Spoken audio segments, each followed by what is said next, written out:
Hello and welcome बच्चों। तो आज today we are going to discuss about a new type of force. The name of that force is pseudo force. Pseudo, that is not pseudo, it is pseudo force. तो आप देखो, मैं आपके सामने इसकी स्पेलिंग लिख रहा हूँ, आपको मज़ा आ जाएगा। आपको क्या आ जाएगा? मज़ा, क्योंकि इसका नाम है पी सूडो फोर्स।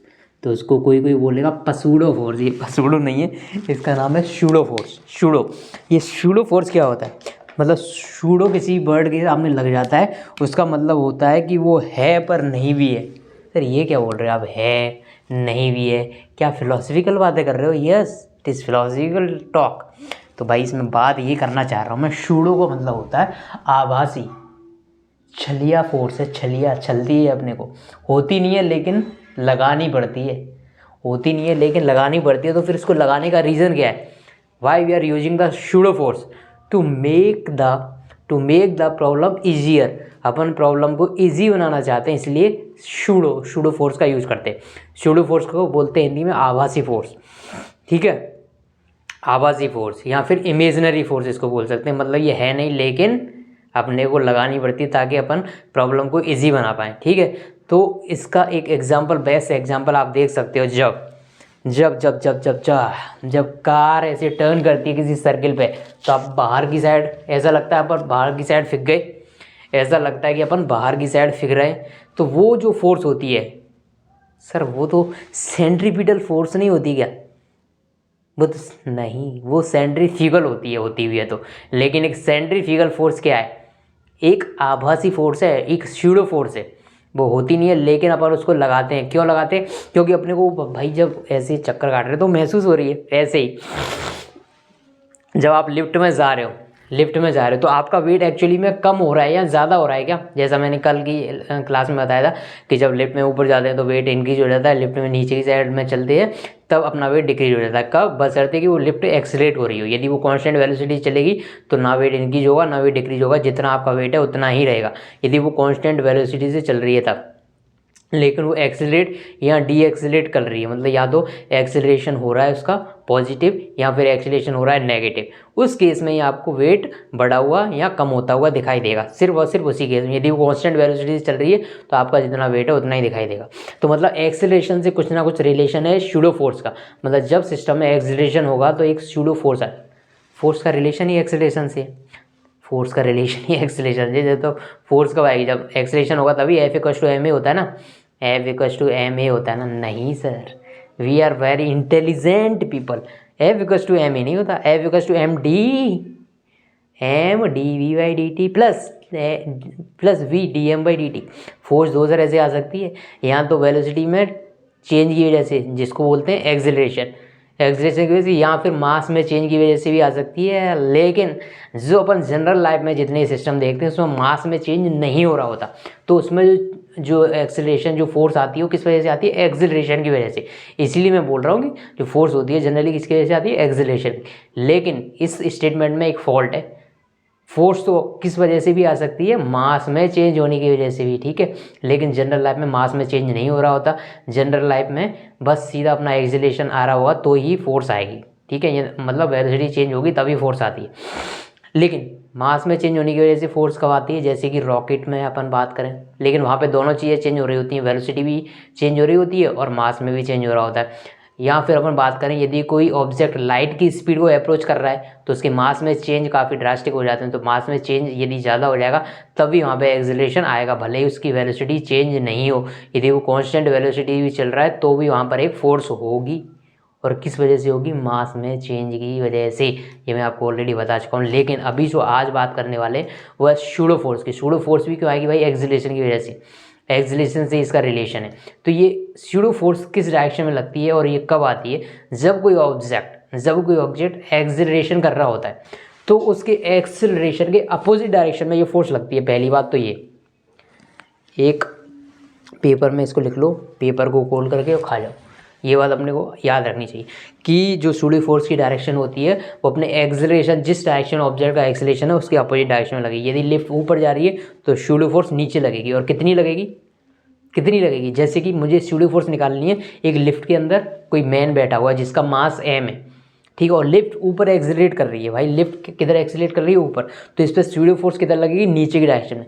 मैं किस पे स्यूडो फोर्स निकालना चाह रहा हूँ, इस मैन पर जो लिफ्ट के अंदर बैठा हुआ है, तो इस पर जो स्यूडो फोर्स लगेगी वो लगेगी एम इंटू ए। एम क्या है, एम क्या है, एम है इसका मास, किसका, जो मैन है उसका मास। क्यों मैन के मास की बात क्यों कर रहा हूँ, क्योंकि मैं स्यूडो फोर्स किस पे निकालना चाह रहा हूँ, स्यूडो फोर्स निकालना चाह रहा हूँ मैन पर, तो मैन का ही मास लेना पड़ेगा ना यार। स्यूडो फोर्स में मैन पे निकालना चाह रहा हूँ, तो मैन का mass multiplied by acceleration of what, acceleration of lift, क्योंकि लिफ्ट ही एक्सेलरेट कर रही है ना ऊपर की तरफ, तो एम इंटू ए। यदि इसको और एग्जैक्टली लिखना है तो F equal to minus M into A, और एग्जैक्टली लिखना है तो ये स्यूडो फोर्स जो होती है F equal to minus M into A. Minus यहाँ पर क्या रिप्रेजेंट कर रहा है कि जिस डायरेक्शन में एक्सिलरेशन है उसके अपोजिट लगेगी ये फोर्स। यदि लिफ्ट नीचे एक्सिलरेट कर रही है, नीचे एक्सिलरेट कर रही है तो स्यूडो फोर्स लगेगी ऊपर, ठीक है, जिस डायरेक्शन में एक्सिलरेशन है उसके अपोजिट लगेगी ये स्यूडो फोर्स। और यदि लिफ्ट ऊपर एक्सिलरेट कर रही है तो स्यूडो फोर्स लगेगी नीचे, क्योंकि एक्सिलरेशन के अपोजिट लगनी है। ये तो हो गई इतनी सारी बातें, लेकिन सबसे बड़ी बात, स्यूडो फोर्स लगाएं कब लगाएं स्यूडो फोर्स, जब आप नॉन इनर्शियल फ्रेम में हो तब। सर ये नई टर्म आपने इंट्रोड्यूस कर दी, नॉन इनर्शियल फ्रेम, ये क्या होता है, चलो बिल्कुल बात करेंगे, एक एक चीज़ पर बात करेंगे अपन, एक एक चीज़ के धागे खोल देंगे भाई, एक चीज़ के धागे खोल देंगे, ये इनर्शियल और नॉन इनर्शियल फ्रेम क्या होते हैं। अच्छा जी, तो एक होता है इनर्शियल फ्रेम, इनर्शियल फ्रेम ये वो फ्रेम है जिसमें एक्सेलरेशन क्या है, ज़ीरो। जिस फ्रेम से आप देख रहे हो उसमें एक्सेलरेशन ज़ीरो है। अभी तक यदि अपन क्वेश्चन सॉल्व कर रहे थे, लिफ्ट वाले क्वेश्चन जस्ट मैंने पिछली क्लास में कराए थे, तो उसमें जो क्वेश्चन सॉल्व कर रहे थे तो आप उसमें लिफ्ट के बाहर से बैठ के देख रहे थे यार, लिफ्ट के बाहर से बैठ के देख रहे थे, मतलब आप ग्राउंड पे बैठे हो, ग्राउंड पे बैठे हो मतलब आपका रेफरेंस फ्रेम क्या है, ग्राउंड, और ग्राउंड का एक्सेलरेशन क्या होता है, ज़ीरो। ग्राउंड तो रुकी हुई है, उसका एक्सेलरेशन होगा जीरो, मतलब अपने फ्रेम का रेफरेंस क्या, फ्रेम का एक्सेलरेशन क्या था, जीरो। तो इस टाइप के फ्रेम को बोलते हैं इनर्शियल फ्रेम, ठीक है। यदि आप रेफरेंस फ्रेम अर्थ को ले रहे हो मतलब वो इनर्शियल फ्रेम है, क्योंकि उसका एक्सेलरेशन जीरो है, तो आपके न्यूटन्स लॉ जो होंगे वो वैलिड होते हैं, न्यूटन्स लॉ वैलिड होंगे, ठीक है सारे के सारे।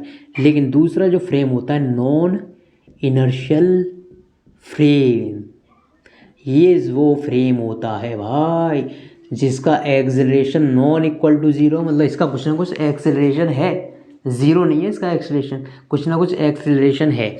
इस केस में क्या प्रॉब्लम आने लग गई कि न्यूटन्स के लॉ वैलिड नहीं थे, Newton's laws are not valid. ये सब देख लेना यार, छोटा छोटा दिख रहा हो तो बड़ा बड़ा करके देख लेना, न्यूटन्स लॉ यहाँ पर वैलिड नहीं थे। तो एक प्रॉब्लम आ गई कि यार अब न्यूटन के लॉ नॉन इनर्शियल फ्रेम में नहीं लग रहे। जैसे मैं आपको बता दूं एक एग्जांपल के थ्रू कि आप ये रहे, ठीक है, और आपने यहाँ पर लगा दिया एक स्प्रिंग बैलेंस और नीचे एक मास लटका दिया, इससे मास, ठीक है, मास। यदि आप यहाँ से खड़े होकर देख रहे हो, ठीक है, यहाँ से खड़े होकर देख रहे हो और ये लिफ्ट जा रही है ऊपर, ठीक है, ये क्या है, स्प्रिंग बैलेंस। स्प्रिंग बैलेंस मतलब ये वेट बताएगा इस मास का, ठीक है। तो आपको यदि इसका वेट निकालना हो तो वेट निकालते कैसे, वेट कैसे निकालते हैं, जो स्प्रिंग बैलेंस या वेइंग मशीन होती है वो वेट कैसे देती है, नॉर्मल रिएक्शन से। और यदि यहाँ पर ये टेंजेंशियल वाली यहाँ पर यदि फोर्स लग रहा है इसके टेंशन के रूप में, तो फिर ये जो टेंशन होगी वही अपना वेट होगा। यदि ये यहाँ पर रखी होती, यदि यहाँ पर वेइंग मशीन रखी होती, इसके ऊपर आप बैठे होते, तो इस पर जो नॉर्मल फोर्स लग रही होती है वो आपका वेट होता। लेकिन क्योंकि ये लटकी हुई वाली वेइंग मशीन है तो इस वेइंग मशीन में जितना टेंशन होगा वही आपका मास होगा, वही आपका वेट होगा, ठीक है। तो वो निकालते हैं। यदि आप यहाँ पर खड़े हुए, बाहर खड़े हुए और आप इसमें निकालना चाह रहे हो, तो ये बताओ इस पर नीचे की साइड में फोर्स लगेगा mg, ऊपर की साइड में लगेगा टेंशन। यही टेंशन इस स्प्रिंग बैलेंस में आपको एज ए वेट शो होगा, एज ए वेट शो होगा। तो मुझे बताओ, क्योंकि ये लिफ्ट ऊपर जा रही है तो ऊपर वाली डायरेक्शन को पॉजिटिव मान लो, क्यों मान लो, क्योंकि जिस डायरेक्शन में एक्सेलरेशन होता है उसी डायरेक्शन को अपन पॉजिटिव मान लेते हैं, ये मैंने आपको बता दिया। तो इसका एक्सेलरेशन आप कैसे लगाओगे, t minus M G equal to M A, ठीक है। तो यहाँ से जो टेंशन की वैल्यू आ रही है वो आ रही है M G plus M A. तो यहाँ पर जो इस मास का वेट दिखेगा m इंटू जी प्लस ए, ये आपको एक्चुअल में वेट इसका दिखेगा। मतलब यहाँ पर जो वेट शो होगा वो कितना होगा, एम जी ना होगे, इसका वेट, इसका कुछ मास है। तो आप यदि नॉर्मली सोचो तो इसका वेट कितना होना चाहिए, एम इंटू जी, एम इंटू जी। लेकिन लिफ्ट वाले केस में अपन ने देखा था कि जब लिफ्ट ऊपर जाती है तो एक्चुअली वेट बढ़ जाता है, तो इसका वेट भी बढ़ जाएगा। लेकिन ये आंसर देखो, आपने ये आंसर निकाला जब आप इस वाले फ्रेम से क्वेश्चन सॉल्व कर रहे हो, जब आप अर्थ पे खड़े हुए। लेकिन इसको हटा दो अभी, अब लिफ्ट के अंदर ही घुस जाओ आप, लिफ्ट के अंदर ही आप बैठ गए। अब मुझे ये बताओ, ये लिफ्ट अभी भी ए एक्सीलरेशन से जा रही है, लेकिन क्या अभी आपको मास एम ए एक्सीलरेशन से ऊपर जाता हुआ दिखेगा क्या? क्या आपको अभी मास एम ऊपर जाता हुआ दिखेगा कि एक्सीलरेशन ए से? बिल्कुल नहीं दिखेगा, क्योंकि जिस लिफ्ट में आप बैठे उसी लिफ्ट में वो मास लटका हुआ है, तो आपको उसका कोई एक्सीलरेशन दिखाई नहीं देगा। जैसे आप यदि ट्रेन में खड़े हो, तो यार यदि आप ट्रेन के अंदर खड़े हुए हो और आपके साथ में कोई पैसेंजर खड़ा हुआ है साथ में ट्रेन के अंदर ही, या फिर ट्रेन में बैठे हुए एक सीट पर आप, एक सीट पर कोई दूसरा पैसेंजर, तो क्या आपको दूसरा पैसेंजर किसी एक्सीलरेशन से जाता हुआ दिखता है क्या? नहीं दिखता, क्योंकि आप भाई रिलेटिवली, आपकी रिलेटिव वेलोसिटी कितनी है, एक के रेस्पेक्ट में दूसरे जीरो, क्योंकि दोनों की वेलोसिटी क्या है, सेम है। लेकिन आप ग्राउंड पे खड़े हो, तब किसी पैसेंजर को देखते हो, तब आप बोलोगे कि इसकी वेलोसिटी ए वी थी, या एक्सीलरेशन से जा रहा है तो उसका एक्सीलरेशन ए था, ऐसे बोलोगे।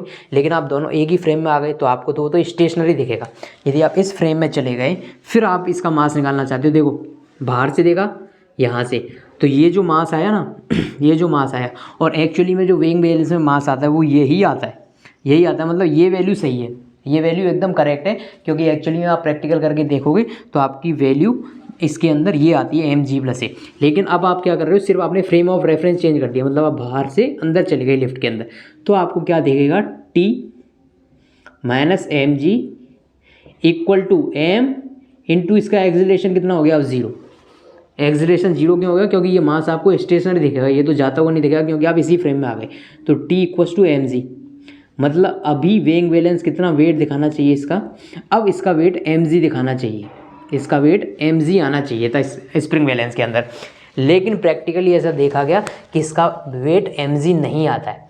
जब ये लिफ्ट ऊपर जा रही होती है तो इसका weight M G plus M A आता है, और लिफ्ट नीचे जा रही होती है तो इसका वेट कम हो जाता है, मतलब M G minus M A हो जाता है, तब M G minus M A हो जाता है। इसका मतलब ये हुआ कि यार अंदर से देखने पे तो न्यूटन्स के लॉ वैलिड ही नहीं है, इस न्यूटन का सेकंड लॉ ही तो है ना, F net equal to M A. तो ये तो अंदर, यदि मैं अंदर फ्रेम में जाके देख रहा हूँ तो ये लॉ तो वैलिड ही नहीं है, ये तो मुझे गलत आंसर दे रहा है। इसी प्रॉब्लम को सॉल्व करने के लिए टेक्निक लगाई गई। क्या टेक्निक लगाई गई कि जब आप नॉन इनर्शियल फ्रेम में होते हो, जब आप नॉन इनर्शियल फ्रेम में होते हो, जब किसमें होते हो, नॉन इनर्शियल फ्रेम में होते हो, तो आप पर एक जिस डायरेक्शन में एक्सीलरेशन है उसके अपोजिट डायरेक्शन में एक फोर्स लग रहा होता है, जो होता है मास इंटू एक्सीलरेशन। और अभी मैंने वो बताया था वो क्या होता है, माइनस एम इंटू ए। यहाँ पर माइनस साइन सिर्फ और सिर्फ डायरेक्शन को बता रहा है, जिस डायरेक्शन में एक्सीलरेशन है उसके अपोजिट लगता है। तो मैंने अपोजिट लगा दिया, तो मैं माइनस साइन हटा सकता हूँ ना, क्योंकि माइनस सिर्फ डायरेक्शन बताने के लिए था, कि माइनस डायरेक्शन बता रहा था कि जिस डायरेक्शन में एक्सीलरेशन है उसके अपोजिट लगेगा, तो मैंने अपोजिट लगा दिया।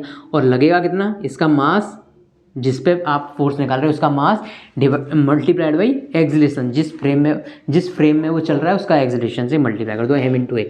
अब मैं यदि यहाँ से सॉल्व करूँ, मैं अंदर बैठ गया ना लिफ्ट के, तो मुझे ये मास स्टेशनरी दिखेगा, तो इस पर जो नेट फोर्स आएगा क्योंकि ये स्टेशनरी दिख रहा है, तो अभी भी F net equals to zero आना चाहिए, F net equals to M into zero आना चाहिए। अब देखते हैं नेट फोर्स इस पर है कितना, टी माइनस नीचे की डायरेक्शन में कितना फोर्स है, अभी M G plus M A equal to zero. यहाँ से टेंशन की वैल्यू आई थी एम जी प्लस ए, बोलो जी बोलो, मुझे क्या हुआ है, एम जी प्लस ए। और यही वैल्यू अपने को जब बाहर से देख रहे थे तब भी ये वैल्यू आ रही थी, और एक्चुअली में रीडिंग भी इसके अंदर यही आ रही है, एक्चुअली में रीडिंग भी इसके अंदर यही आ रही है। ऐसे ही जुगाड़ लगाया हर बार, तो देखा गया कि हाँ यार, जब अपन इनर्शियल फ्रेम के अंदर बैठ जाते हैं तो एक स्यूडो फोर्स लगती है। कैसी फोर्स लगती है, एक स्यूडो फोर्स लगती है वहाँ पर। और स्यूडो फोर्स की वैल्यू कितनी होती है, जिस ऑब्जेक्ट पे स्यूडो फोर्स को निकालना है उसका मास मल्टीप्लाइड बाई जिस फ्रेम में वो चल रहा है उसका एक्सीलरेशन से मल्टीप्लाई कर दो,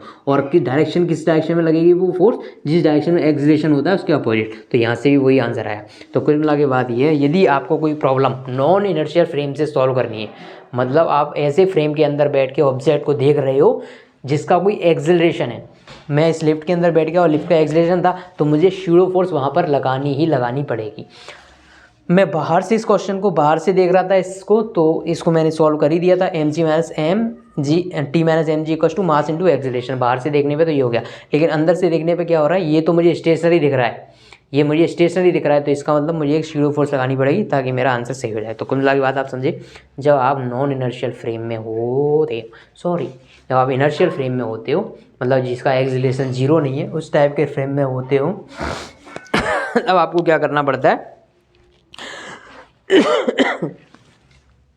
नॉन इनर्शियल फ्रेम में होते हैं, सॉरी इनर्शियल फ्रेम जिसमें एक्सीलरेशन जीरो और नॉन इनर्शियल फ्रेम जिसमें acceleration non equal to zero. तो नॉन इनर्शियल फ्रेम में यदि आप पहुंच गए तो आपको ये स्टूडियो फोर्स लगानी पड़ेगी, तभी आपके आंसर सही आएंगे। तो क्या ये बात आपको समझ में आई या नहीं आई, समझ में आई या नहीं आई? ठीक है, इसका एक एग्जाम्पल देखते हैं, बेहतरीन एग्जाम्पल है इसका, एक बेहतरीन एग्जाम्पल देखते हैं कि यदि आप एक कार के अंदर बैठी हुई, बहुत फेमस एग्जाम्पल है, यदि आप एक कार के अंदर बैठ गए भाई, ठीक है, यहाँ पर आपने लटका दिया एक बॉब और आपकी कार जा रही है इस डायरेक्शन में, इस डायरेक्शन में ए एक्सीलरेशन से, तो क्या होता है कि ये जो बॉब होता है वो कुछ एंगल पे चला जाता है यार, यहाँ से किसी एंगल पे ऊपर शिफ्ट हो जाता है और वहाँ जाके स्टेशनरी होता है। यदि आप आगे जाओगे और आप कार के अंदर बैठे हुए, कार के अंदर ही बैठे हुए, कार के अंदर बैठे हुए हो, तो यहाँ पर देखो क्या होता है कि ये जो बॉब होता है वो किसी एंगल पे ऊपर जाके स्टेशनरी होता है। क्यों होता है? क्योंकि इस पर लग रही होती है एक शूडो फोर्स पीछे की तरफ, तो वो शूडो फोर्स क्या करती है, इसको ऊपर ले जाती है और यहाँ पर लाके स्टेबल कर देती है। तो बताओ, अब आप इस सारी चीज़ें कहाँ से देख रहे हो? अंदर बैठ के, ये ध्यान रखना आप सारी चीज़ें कहाँ देख रहे हो? अंदर बैठ के। यदि आप बाहर बैठ के देख रहे होते तो कंडीशन, ये एंगल थीटा, तो यहाँ से भी एक एंगल थीटा होगा। तो आप इसको थोड़ा इजी बनाने के लिए कि मैं एक्स वाई डायरेक्शन में फोर्स आ सके, तो आप क्या करोगे, टी का एक कंपोनेंट इधर आएगा, कितना, टी कॉस थीटा, एक कंपोनेंट इधर आएगा टी का टी साइन थीटा, टी का एक कंपोनेंट इधर आएगा और एक कंपोनेंट इधर आएगा। आप देख रहे हो बाहर से, तो यहाँ से T cos theta equal to M G, ये दोनों फोर्स बैलेंस हो जाएंगे। और क्योंकि आप सिर्फ इस डायरेक्शन में चल रहे हो, इस डायरेक्शन में चल रहे हो, इस डायरेक्शन में यदि आप चल रहे हो, तो T sine theta net force in X direction equal to mass into acceleration. तो यहाँ से एक्सीलरेशन की वैल्यू आएगी T sine theta upon M, और टी की वैल्यू आप यहाँ से पुट कर सकते हो M G upon cos theta, T की वैल्यू आप पुट कर सकते हो M G upon cos theta into sine theta upon M, M से एम गया, यहाँ से जो एक्सीलरेशन की वैल्यू आई जी इंटू टेन थीटा, यही वैल्यू अभी भी आ रही थी, टेन थीटा की value A by ji, theta की value ten inverse A by जी। यदि आप इसको बाहर से बैठ के देख रहे हो, तब बाहर से आप यदि इसको सॉल्व कर रहे हो, तब ये वैल्यू है, क्या आप समझ गए, ए की वैल्यू जी टेन थीटा आ रही है। दूसरे केस में मैं क्या बोल रहा हूँ आपसे, कि आप इस कार के अंदर बैठ के देख रहे हो इसको, जिस फ्रेम में आप अंदर हो वहाँ पर आप इसको बैठ के देख रहे हो। यदि वहाँ बैठ के आप देखोगे तो क्या होगा, इसमें एक पीछे की डायरेक्शन में फोर्स लगेगी, क्या, एम ए फोर्स लगेगी, एम ए फोर्स लगेगी पीछे की डायरेक्शन में, ठीक है। यदि एम ए फोर्स पीछे की डायरेक्शन में लगेगी, तो अब मुझे ये बताओ कि टी साइन थीटा क्या हो जाएगा, तो टी साइन थीटा हॉरिजॉन्टल इधर लग रहा है इक्वल टू एम ए, ठीक है, क्योंकि एक फोर्स पीछे की डायरेक्शन में लगेगी एम ए, क्योंकि अब आप अंदर बैठ गए तो ये यहाँ पर बॉब बैलेंस हो जाएगा और बाहर एक्सीलरेशन को भूल जाओ, क्योंकि अब इसका एक्सीलरेशन थोड़ी आपको दिखाई देगा। यदि आप कार के अंदर ही बैठ गए तो ये आपको एक्सीलरेशन करता हुआ नहीं दिखेगा, ये आपको एक जगह पे स्टेबल दिखेगा। तो आप क्या करोगे, इसको बैलेंस करोगे तो हॉरिजॉन्टल फोर्स आपस में बैलेंस करोगे वर्टिकल फोर्स, और T cos theta equal to आ जाएगा एम जी। यहाँ से दोनों को डिवाइड कर दो, इक्वेशन 1 और इक्वेशन 2, तो टेन थीटा की वैल्यू क्या आ जाएगी, ए बाई जी, और ए की वैल्यू क्या आ जाएगी, जी टेन थीटा। तो डिपेंड करता है आपसे क्या पूछा है, यदि एक्सीलरेशन पूछा है, थीटा दे रखा है, तो एक्सीलरेशन निकाल दोगे। आपसे बोल दिया कि ये बॉब इतने एंगल पे जाके स्टेबल हो गया है, तो बताओ कार कितने एक्सीलरेशन से चल रही होगी, तो एक्सीलरेशन निकाल देना। यदि वो आपसे पूछ ले कि कार इतने एक्सीलरेशन से चल रही, तो बताओ ये कितने एंगल पे जाके स्टेबल होगा, तो वो भी निकाल सकते हो। Tan theta equal to A by G, तो theta equal to tan inverse A upon G, निकाल सकते हो कि नहीं निकाल सकते। और टेंशन की वैल्यू पूछी हो तो आप किसी भी इक्वेशन में ए की वैल्यू पुट कर देना, टेंशन की वैल्यू आ जाएगी। किसी इक्वेशन में ए की वैल्यू और थीटा की वैल्यू पुट कर दोगे तो टेंशन की वैल्यू आ जाएगी। तो आपको ये बात समझ में आई या नहीं आई? ये नॉन इनर्शियल फ्रेम और इनर्शियल फ्रेम की कहानी है सारी की सारी। समझे या नहीं समझे जी आप? इजी था ना ये क्वेश्चन। सूडो सुनो सुनो सुनो, अरे सुनो सुनो सुनो, सूडो फोर्स लगाते हैं अभी एक दूसरे क्वेश्चन के अंदर। ये एक लिफ्ट है, ठीक है, यहाँ पर एक पुली है, इसका मास है 5 kg और इधर से एक और रोप आई, इसका मास है 7 kg और आपकी ये ए एक्सेलरेशन से चल रही। तो आपके पास दो तरीके हैं इसको सॉल्व करने के, दो तरीके सॉल्व करने के। एक तो ये कि आप बाहर बैठ के इसको देखो, बाहर बैठ के देखोगे तो क्योंकि ये भी कुछ एक्सेलरेशन होगा, इनका भी, इसका भी कुछ एक्सेलरेशन होगा यार, ठीक है, इसको A1 में मान लूँ, इसका भी कुछ एक्सेलरेशन होगा और ये वाला एक्सेलरेशन भी कंसीडर करना पड़ेगा आपको, क्योंकि दो बाहर से देखोगे तो ये भी लिफ्ट भी जाती है दिखेगी और यहाँ पे भी एक्सेलरेशन हो रहा है, तो थोड़ा कॉम्प्लिकेटेड हो सकता है। सूडो फोर्स क्यों अपन ने यूज़ किया है? ताकि प्रॉब्लम ईजी हो पाए। तो मैं क्या करता हूँ कि मैं इसके अंदर बैठ जाता हूँ, लिफ्ट के अंदर। तो लिफ्ट के अंदर यदि मैं बैठ जाऊँगा तो मुझे ये वाला एक्सेलरेशन तो नहीं दिखेगा, सिर्फ ये वाला फ्रेम ही चलता हो। यदि ये वाला फ्रेम इधर चल रहा है, या इधर चल रहा है, यही चलता हुआ दिखेगा, मुझे लिफ्ट का एक्सेलरेशन तो नहीं दिखेगा। मुझे तो लगेगा ये सारी चीज़ें स्टेशनरी है, मतलब अंदर ये तो चलेंगी आपस में, पुली के अंदर जो मास लटके हुए वो तो चलेंगे, लेकिन मुझे ये पता नहीं चलेगा कि लिफ्ट जा रही है कि नहीं जा रही, क्योंकि मैं लिफ्ट के अंदर ही बैठ गया। पर उसके लिए क्या करना पड़ेगा, इस एक्सेलरेशन को हटा के आपको यहाँ पर एक एक्सेलरेशन लगाना पड़ेगा। इसमें कितना लगेगा? m इंटू ए, एम मतलब इसका मास, a इंटू इसका एक्सेलरेशन। इसी तरह से इसमें एक्सेलरेशन लगेगा कितना ये मैं मान लेता हूँ कि ये एक्सेलरेशन से चल रही थी 4 मीटर पर सेकेंड स्क्वायर, तो यहाँ पर 7 इंटू 4 और इस पर एक्सेलरेशन लगेगा 5 इंटू 4। ये बात आप समझे या नहीं? समझे या नहीं? दोनों पे एक्सेलरेशन आप निकाल सकते हो, इस तरह से एक्सेलरेशन आपने निकाल ली, ठीक है। इसका एक्सेलरेशन ये हो जाएगा। अच्छा, अब मैं क्या पूछ रहा हूँ आपसे, अब मैं आपसे पूछ रहा हूँ कि भाई अब बताओ इसका एक्सेलरेशन इनका क्या होगा। अरे अब तो वो सिंपल केस हो गया, आपको सिर्फ ये एक्सेलरेशन अभी, क्योंकि 7 kg जाता है तो ये जाएगा इधर, बोलो इधर जाएगा या नहीं जाएगा? क्योंकि 7 kg है इधर, 7 4 जा 48 इधर है, प्लस 7 kg इधर है, ये 5 4 जा 20 इधर है, ये इसका 50 इधर है, तो ये जाएगा इधर। मैं मान लेता हूँ ये इधर जा रहा है ये जा रहा है इधर, ये एक्सेलरेशन से जा रहा है पूरा सिस्टम। एक चीज़ और है यहाँ पर, आप यदि किसी भी डायरेक्शन को पॉजिटिव मान सकते हो। मैं इस डायरेक्शन को यदि पॉजिटिव मान रहा हूँ, मैंने यही तो बोला ये पूरा सिस्टम इधर जा रहा होगा, तो मैं एक हाइपोथेसिस लेके चल रहा हूँ कि मेरी ये डायरेक्शन पॉजिटिव है। यदि मैं आंसर में प्लस ही पाता हूँ, यदि मुझे आंसर भी पॉजिटिव मिल रहा है, जिस डायरेक्शन को मैंने माना था उसी डायरेक्शन में एक्सेलरेशन होगा, इसका मतलब ये होता है। यदि मैंने इनिशियली डायरेक्शन में, इस डायरेक्शन में एक्सेलरेशन मान लिया, लेकिन एक्सेलरेशन की वैल्यू आई नेगेटिव, इसका मतलब ये हुआ कि जिस डायरेक्शन में मैंने माना है उस डायरेक्शन में एक्सेलरेशन ना हो, कि उसके अपोजिट डायरेक्शन में एक्सेलरेशन है। ये बात समझे? तो पहले तो इसके लिए इक्वेशन लिखो। तो इस पर नेट फोर्स देखो, यहाँ पर टेंशन लगेगी क्योंकि ये सेम, रोप सेम तो टेंशन सेम, बात खत्म। तो क्योंकि ये सिस्टम नीचे जा रहा है ऐसा मैं मान रहा हूँ, तो नीचे इस पर फोर्स कितनी है टोटल 28 प्लस इसका वेट 70 माइनस ऊपर की साइड कितनी फोर्स है T equals to m into A, M into इसका एक्सेलरेशन मानते हैं। ऐसे ही दूसरा वाला, क्योंकि ये ऊपर जाएगा तो इस पर नेट फोर्स ऊपर लगेगी, क्योंकि एक्सेलरेशन इस डायरेक्शन में माना है ना, ये ऊपर जा रहा होगा तो इस पर नेट फोर्स कितनी है, ऊपर की डायरेक्शन T माइनस नीचे की डायरेक्शन में कितनी फोर्स है 5 4 जा 20, ये तो आई इसकी वजह से 4 की वजह से, प्लस इसका खुद का वेट 50 इक्वल टू, तो ये इक्वल टू कितना हो जाएगा भाई इक्वल टू हो जाएगा ये 5 इंटू ए। तो क्या यहाँ से दोनों इक्वेशन को सॉल्व करके आप ये निकाल सकते हो ना? आपको क्या करना है, सिंपली इन दोनों को ऐड करना है, सिंपली इन दोनों को ऐड करना है, दोनों इक्वेशन को ऐड कर दो तो ये कितना हो जाएगा 28 प्लस 70 माइनस टी माइनस ये 70 50 प्लस ये हो जाएगा 12a।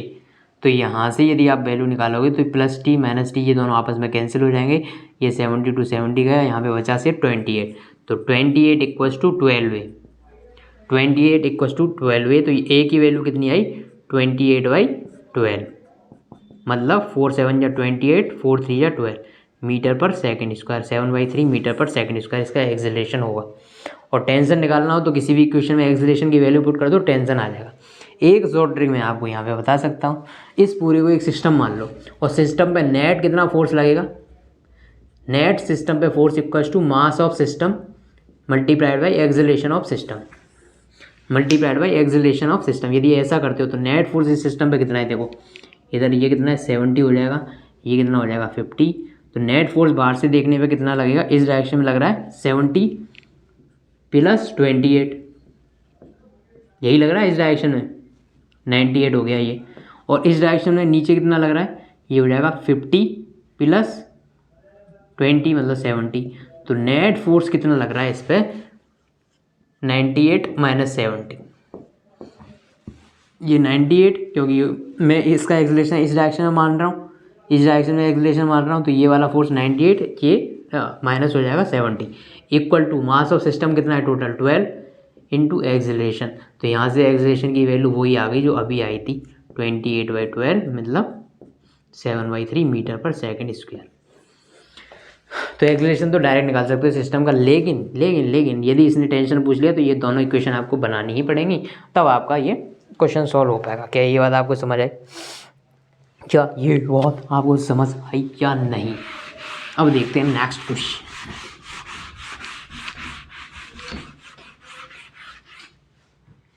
एक वैज है जी, वैज, ठीक है, ऐसे रखा हुआ है जी, ये रहा आपका वैज, यहाँ पर एक मास है, ठीक है, इसको बनाते हैं थोड़ा अच्छा। इसमें क्या है, एक रोप बांधेंगे, फिर उसको नीचे लटकाएंगे, फिर मैं आपसे पूछूंगा इसमें टेंशन कितनी है वगैरह वगैरह, इसका थीटा ही, ठीक है। इस पर एक गोली लगाते हैं, तो मास नीचे लटका हुआ है कोई, ठीक इधर एक टेंशन लगेगी भाई, इधर एक टेंशन लगेगी, टेंशन है ये। और यहाँ पे कोई ना कोई मास आप ले लो, इसका मास मैं ले लेता हूँ, इसका मास ले लेता हूँ मैं, कितना ले लूँ, इसको मैं ले लेता हूँ कैपिटल M, या फिर इसको मान लेते हैं अपन M1, इसको मान लेते हैं अपन M2 और इसको मान लेते हैं अपन M3। आपको ये बताया गया है कि भाई ये मास कितना होना चाहिए, आपसे पूछा है कि ये मास कितना होना चाहिए M3 मास कितना हो ताकि ये जहाँ पर रुका हुआ है ना वहाँ पर रुका रहे, मतलब यहाँ से मूव नहीं करे, ये यहाँ से मूव नहीं करे, समझ गए आप? तो आप बताओ मुझे कि क्या करोगे, आप क्या करोगे कि मूव क्यों नहीं करेगा ये, क्योंकि देखो ये चीज़ टेंशन की वजह से ये आगे खींचेगा टेंशन इसको, यदि आगे खींचेगा इसको, तो यदि मैं इसको सिस्टम मानूं तो इस सिस्टम पे एक पीछे की डायरेक्शन में एक्सीलरेशन लगना चाहिए या नहीं, सूडो फोर्स लगना चाहिए या नहीं। और सूडो फोर्स की वैल्यू कितनी होनी चाहिए, क्योंकि आप इस पर निकाल रहे हो तो इसका मास इंटू एक्सीलरेशन, डायरेक्शन जिस डायरेक्शन में एक्सीलरेशन है उसके अपोजिट, और एक्सीलरेशन आया किसकी वजह से, टेंशन फोर्स की वजह से, समझ गया, समझे कि नहीं। यदि ये आगे ए एक्सीलरेशन से चल रहा है भाई, यदि ये आगे एक्सीलरेशन से ए से चल रहा है, मतलब ये रोप ए एक्सीलरेशन से आगे जा रही है जितने से वेज जाएगा, यदि ये एक्सीलरेशन से आगे जा रहा है तो भाई इसका भी एक्सीलरेशन ए ही होगा। ये बात आप समझ रहे हो कि नहीं समझ रहे, इसका भी एक्सीलरेशन ए ही होगा, कोई दिक्कत नहीं आनी चाहिए आपको, इसका एक्सीलरेशन भी ए ही होगा। तो मुझे निकालनी है इसकी वैल्यू कि M3 का मास कितना हो ताकि ये अपनी जगह पे स्टेबल रहे। तो देखो ये M2 है भाई, इसमें लगेगा कौन कौन से फोर्स, तो M2 को यदि मैं बनाता हूँ यहाँ पर, M2 पे कौन कौन से फोर्स लगेंगे, एक तो इसका लगेगा वेट M1G, यहाँ पे यदि मैं लिखना चाहूँ तो इधर इसका वेट लगेगा M1G, बोलो अरे बाला कुछ तो बोल। एक इधर लगेगा इसमें नॉर्मल, क्या लगेगा नॉर्मल, अच्छा हॉरिजॉन्टल से एंगल बताओ नॉर्मल का कितना होगा, यदि नॉर्मल का एंगल पता चलेगा तो मुझे आ जाएगा मज़ा। तो बताओ नॉर्मल का एंगल कितना होगा, नॉर्मल कितना एंगल बनाएगा यहाँ से, बोलो बोलो बोलो। तो एंगल बनाने के लिए आपको समझनी पड़ेगी एक ट्रिक, यदि ये है ये हो जाएगा 90, ये वैल्यू हो जाएगी 90 माइनस थीटा, ये वैल्यू 90 माइनस थीटा, क्योंकि ये एक हॉरिजॉन्टल सरफेस है ये एक वर्टिकल सरफेस है, इन दोनों के बीच में एंगल कितना होगा 90, क्योंकि ये 90 माइनस थीटा हो गया तो बचा हो गया थीटा, क्योंकि नॉर्मल लगता है सरफेस के परपेंडिकुलर, तो मतलब ये टोटल एंगल कितना होगा 90, जिसमें से थीटा ये हो गया तो ये बचा हो कितना 90 माइनस थीटा। क्या ये बात आपको समझ आई? तो नॉर्मल के कंपोनेंट करना है तो नॉर्मल का ये कंपोनेंट इधर आएगा n cos 90 माइनस थीटा, एक कंपोनेंट आएगा इधर एन साइन 90 माइनस थीटा, मतलब ये तो वैल्यू हो जाएगी N cos theta and this value is N sine theta. क्योंकि ये ब्लॉक कहीं मूव नहीं कर रहा है, क्योंकि ये ब्लॉक किसी भी डायरेक्शन में मूव नहीं कर रहा है, मतलब इस पर सारे फोर्स बैलेंस है। मतलब आपको net force in X direction कितना करना है, 0 नेट, और net force in Y direction is also, net force in Y direction is also 0।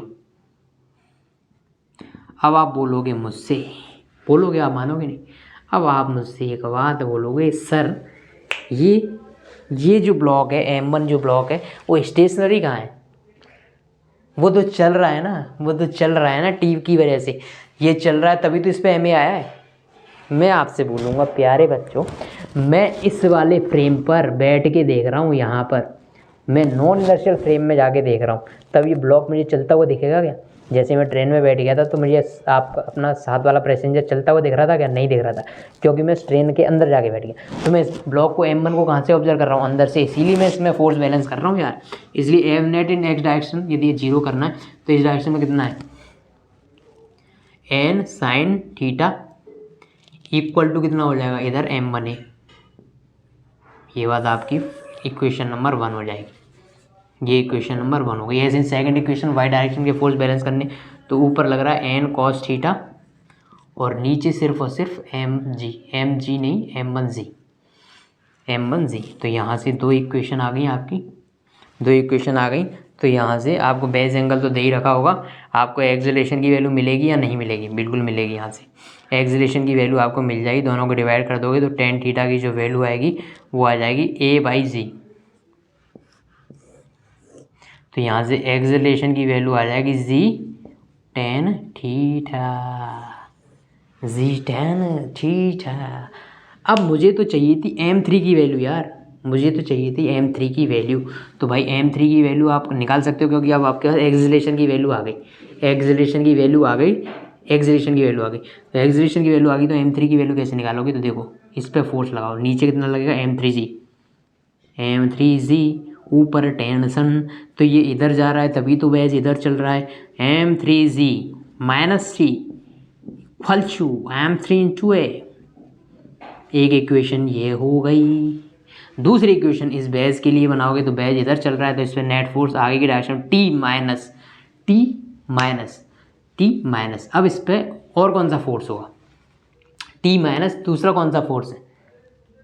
दूसरा कौन सा फोर्स है भाई? T के अपोजिट कौन सा फोर्स लगेगा इसका? बोलो बोलो बोलो।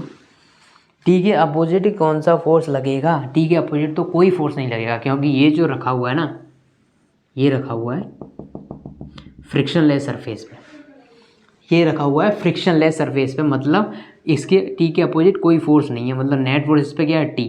इसकी वैल्यू क्या करोगे? M × A, तो इसका मास कितना हो जाएगा? M1 + M2 × A।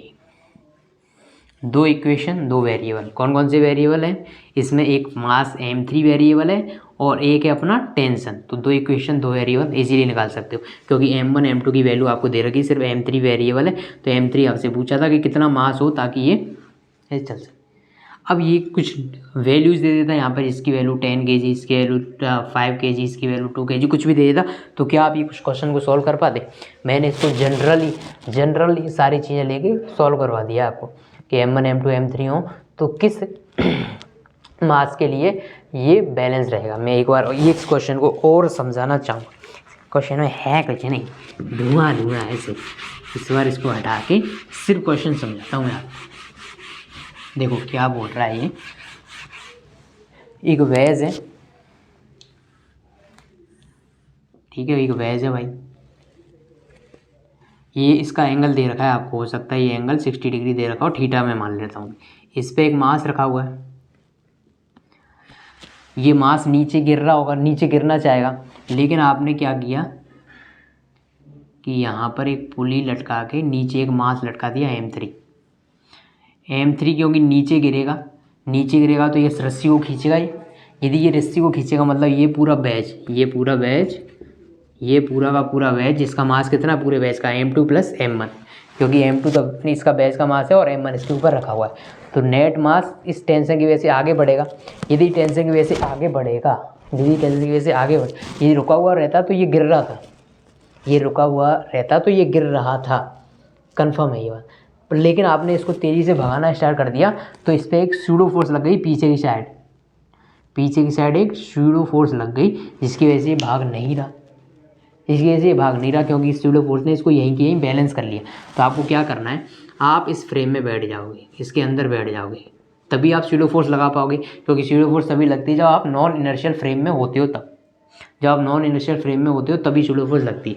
यदि आप सारे फिनोमेना को यहाँ से देख रहे होंगे आप, तो आप ये सूडो फोर्स नहीं लगा सकते, फिर आपको इसका एक्सीलरेशन इस डायरेक्शन में एम ए करना पड़ेगा, जो कि आपके लिए थोड़ा कॉम्प्लिकेटेड हो सकता है। इसीलिए क्या करो, आप इसके अंदर बैठ जाओ, इससे सूडो फोर्स लगा दो m1 × a, क्योंकि ये यहीं पर रुका हुआ है, आप इसके अंदर से देख रहे हो तो आपको क्या लगेगा, m1 रुका हुआ है, तो m1 रुका हुआ है तो इस पर जितने भी फोर्स हैं एक्स डायरेक्शन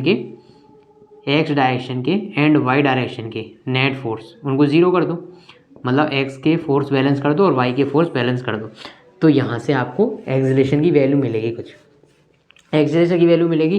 तो आप एम इसके लिए इक्वेशन लिख सकते हो, इस पे नीचे नेट फोर्स m3 × g, ऊपर टेंशन क्योंकि ये नीचे ही जा रहा होगा भाई, तो m3g - t = m3a, एक इक्वेशन ये। फिर दूसरी इक्वेशन बेज के लिए, बेज स्मूथ सरफेस पे रखा हुआ है तो मतलब पीछे कोई फोर्स नहीं है, इस पर फ्रिक्शन वगैरह नहीं है क्योंकि म्यू की वैल्यू 0 स्मूथ सरफेस है, तो इस पर नेट फोर्स कितना है, सिर्फ और टी = इसका नेट मास कितना है m2 + m1, और एक्सेलरेशन तो यही होगा इसका। क्यों होगा इसका ये, क्योंकि जिस एक्सेलरेशन से ये नीचे जाएगा उसी एक्सेलरेशन से रोप आगे जाएगी, उसी एक्सेलरेशन से रोप आगे जाएगी जिस एक्सेलरेशन से ये पूरा का पूरा वेज चल रहा होगा, क्योंकि ये रोप से कनेक्टेड है। तो ये एक्सेलरेशन आपको यहाँ से, मतलब यहाँ से आपको m3 की वैल्यू मिल जाएगी, क्योंकि m1 m2 थीटा वगैरह आपको ये सारी चीज़ें दे रखी होंगी। तो आप ये दो इक्वेशन, दो वेरिएबल, सिर्फ m3 एंड t, तो ये दो इक्वेशन दो वेरिएबल आप इजीली सॉल्व कर पाओगे, ठीक है, कोई दिक्कत नहीं। यदि यहाँ पे आपको कुछ न्यूमेरिकल वैल्यू दे देती तो दे रखी होती तो कोई दिक्कत तो नहीं आती। क्या ये बात आप समझ पाए या नहीं समझ पाए? बोलो जी, बोलो मुझे क्या हुआ जी।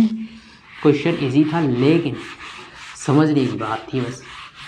अब अपन एक चीज़ नेक्स्ट करते हैं, नेक्स्ट टॉपिक ही डाल दो आप, नया एक टॉपिक है जिसका नाम है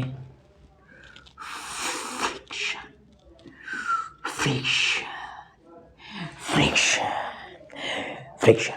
तो फ्रिक्शन होती है दो टाइप की, one is static friction and another is kinetic friction. नाम से जैसा कि आपको ज्ञात हो रहा होगा, वाह जबरदस्त हिंदी बोल देते हो सर आप तो, जैसा कि आपको नाम से ज्ञात हो रहा है, एक है स्टैटिक, एक है kinetic. What is the meaning of static?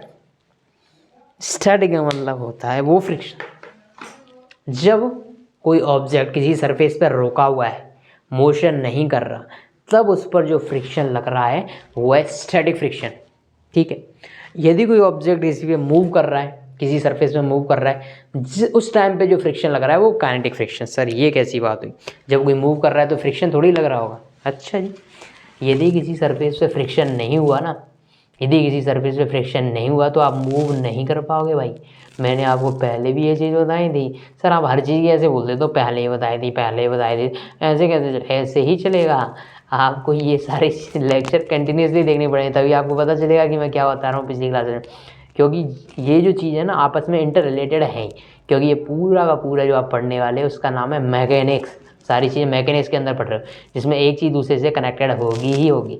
तो मैंने आपको बताया था भाई कि फ्रिक्शन एक ऐसी चीज़ है रिश्तेदारों की तरह होती है, कि यदि रिश्तेदार क्या करते हैं, आपको परेशान करते हैं, बेटा क्या चल रहा है लाइफ में, आपकी लाइफ में इंटरफेयर करते हैं, वो आपके लिए फ्रिक्शन है, आपको रोकना चाहते हैं, आपको बढ़ते हुए देखना नहीं चाहते, आपकी लाइफ में फ्रिक्शन बनना चाहते हैं। पड़ोसियों की बात कर लो, वो भी फ्रिक्शन बनना चाहते हैं, लेकिन यदि वो नहीं हुए तो आप लाइफ में प्रोग्रेस भी नहीं करोगे। आप प्रोग्रेस भी क्यों कर रहे होगे यार, ये मुझसे ये बोलेगा, मामा मुझसे चाचा बाता था, ये मुझसे ये बोलेंगे, इसलिए आप प्रोग्रेस भी करते हैं। इसी तरह से फ्रिक्शन है कि ये करता तो क्या है, आपके मोशन का अपोज करता है, लेकिन ये नहीं हुआ तो आप मोशन भी नहीं कर पाओगे। यदि ये नहीं हुआ तो आप मोशन भी नहीं कर पाओगे। आपको चलने के लिए किसी भी सरफेस पे यदि फ्रिक्शन नहीं हुआ तो चल नहीं पाओगे। जैसे आप बर्फ़ पे चल के दिखाओ, बहुत मुश्किल होगा यार। बर्फ़ पे भी इसलिए चल पा रहे हो क्योंकि वहाँ पे भी फ्रिक्शन जीरो नहीं हुआ है, फ्रिक्शन वहाँ पर भी है, लेकिन कम कंपैरेटिवली कम है। जितना अर्थ पे फ्रिक्शन होता है उसके कंपेरिजन में बर्फ़ पर फ्रिक्शन कम है, लेकिन ज़ीरो तो वहाँ भी नहीं है।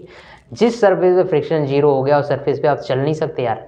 इसका मैंने एग्जांपल दिया था, बर्फ़, आइस पे चलते हो आप तो आप चलना मुश्किल हो जाता है आपका। क्यों? क्योंकि वहाँ पे फ्रिक्शन कम हो जाता है, ज़ीरो नहीं, अर्थ के कंपैरिजन में कम हो जाते हैं, तो आपको चलने में डिफ़िकल्टी आती है। तो फ्रिक्शन क्या करता है, यदि आप चल रहे हो तो आपके पीछे एक फ्रिक्शन लग रहा ही होगा, तभी आप चल पा रहे हो उस पर।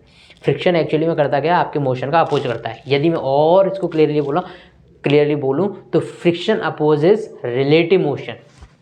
फ्रिक्शन किसको अपोज करता है? रिलेटिव मोशन को। मतलब ये सरफेस है, इसके ऊपर मेरा हाथ चलना चाह रहा है, मतलब इस सरफेस के रेस्पेक्ट में मेरा हाथ किधर जाना चाह रहा है? आगे। तो मेरे हाथ पे फ्रिक्शन किधर लगेगा? पीछे। किस पे फ्रिक्शन पीछे लगेगा? मेरे हाथ पर, क्योंकि मेरा हाथ इस सरफेस के रेस्पेक्ट में आगे जाना चाह रहा था। मैं तो रास्ते से जा रहा था, मैं तो भेलपूरी खा रहा था, ऐसे ये जो आगे जा रहा था। तो फ्रिक्शन किस पे पीछे लगेगा? मेरे हाथ पे पीछे लगेगा। मेरे हाथ पे फ्रिक्शन पीछे लगेगा। एक और चीज़ मज़ेदार, क्योंकि मेरा हाथ इसके रेस्पेक्ट में आगे जा रहा है तो मेरे हाथ को लगेगा, मेरे हाथ को क्या लगेगा कि ये जो डस्टर है वो पीछे छूट रहा है यार, ये जो डस्टर है पीछे छूट रहा है। यहाँ फिर मैं दूसरे वर्ड में बोलूँ, मेरे हाथ के रेस्पेक्ट में ये डस्टर जा रहा होगा पीछे, मतलब मेरे हैंड के रेस्पेक्ट में डस्टर का मूवमेंट होगा पीछे, तो इस पर फ्रिक्शन किधर लगेगा? आगे। फ्री बॉडी डायग्राम बनाते टाइम ये बहुत इंपॉर्टेंट बात हो जाएगी, पहले ही समझ लो इसको। Friction opposes relative motion. I am again repeating the same thing that friction opposes relative motion. Friction किसको अपोज करता है? रिलेटिव मोशन को। यदि आपका हाथ इस डस्टर के रिस्पेक्ट में आगे जा रहा है तो आपके हाथ पर फ्रिक्शन लगेगा पीछे, लेकिन डस्टर पर फ्रिक्शन किधर लगेगा? आगे। डस्टर पर फ्रिक्शन लगेगा आगे। क्यों? क्योंकि वो डस्टर आपके हाथ के रेस्पेक्ट में पीछे जा रहा है। आपका हाथ इसके रेस्पेक्ट में आगे जा रहा है, मतलब डस्टर आपके रेस्पेक्ट में पीछे जा रहा है। और फ्रिक्शन अपोजिट रिलेटिव मोशन, तो आपके हाथ के रेस्पेक्ट में इसका रिलेटिव मोशन किस डायरेक्शन में? पीछे की डायरेक्शन में। तो फ्रिक्शन किधर लगेगा? आगे की डायरेक्शन में, because friction opposes relative motion.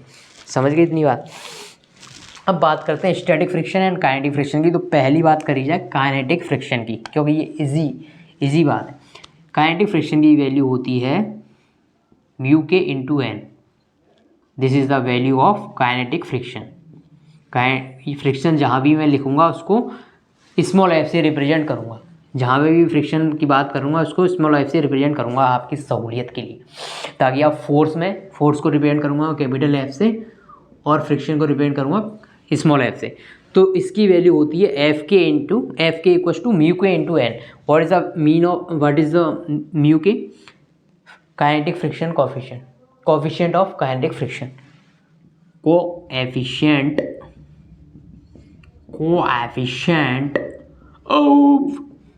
Kinetic friction. This is the value of mu K equals to coefficient of kinetic friction. Now will solve out the N. N क्या है? जैसा कि आपको पहले से याद है, it is the normal reaction. क्या नॉर्मल रिएक्शन मतलब एम जी? नहीं, नॉर्मल रिएक्शन मतलब नॉर्मल रिएक्शन बस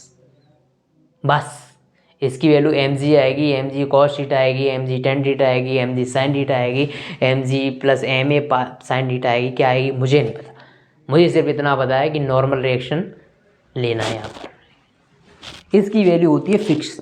काइनेटिक फ्रिक्शन की वैल्यू फिक्स होती है। क्या होती है? म्यू के इंटू एन, जहाँ पर म्यू के क्या है? Kinetic coefficient of kinetic friction, and क्या है? Normal reaction. नॉर्मल रिएक्शन कहाँ आता है? जब दो सरफेस एक दूसरे के कांटेक्ट में होती हैं। जब दो सरफेस एक दूसरे के कांटेक्ट में होती हैं तो वहाँ पर नॉर्मल रिएक्शन आता है। और ये कहाँ, किस डायरेक्शन में लगता है? पॉइंट ऑफ कांटेक्ट के परपेंडिकुलर।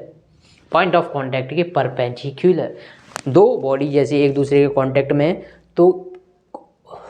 तो ये नॉर्मल रिएक्शन लगेगा पॉइंट ऑफ कांटेक्ट के परपेंडिकुलर।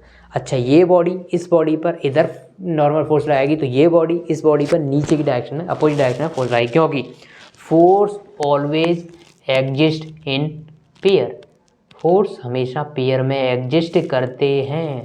फोर्स कभी भी अकेला नहीं रहता आपकी तरह, कभी सिंगल नहीं रहेगा ये कभी सिंगल नहीं रहता, ये अपना मिंगल बना देता है।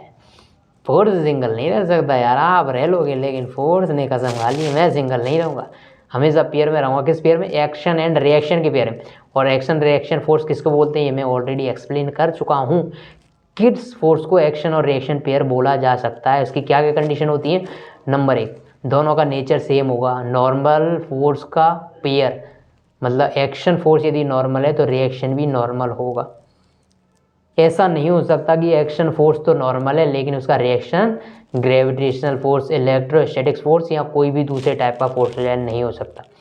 फ्रिक्शन फोर्स यदि एक्शन फोर्स है तो उसका रिएक्शन भी फ्रिक्शन फोर्स ही होगा, मतलब सेम नेचर होना चाहिए, number 1। Number 2, action and reaction pairs acts on different body, acts on different body, same body पे एक्शन रिएक्शन नहीं लग सकते। यदि मास m अर्थ को खींच रहा है mg से, तो अर्थ इस मास को खींचेगी mg से, मतलब एक फोर्स लग रहा है अर्थ पर, दूसरा फोर्स लग रहा है इस मास पर।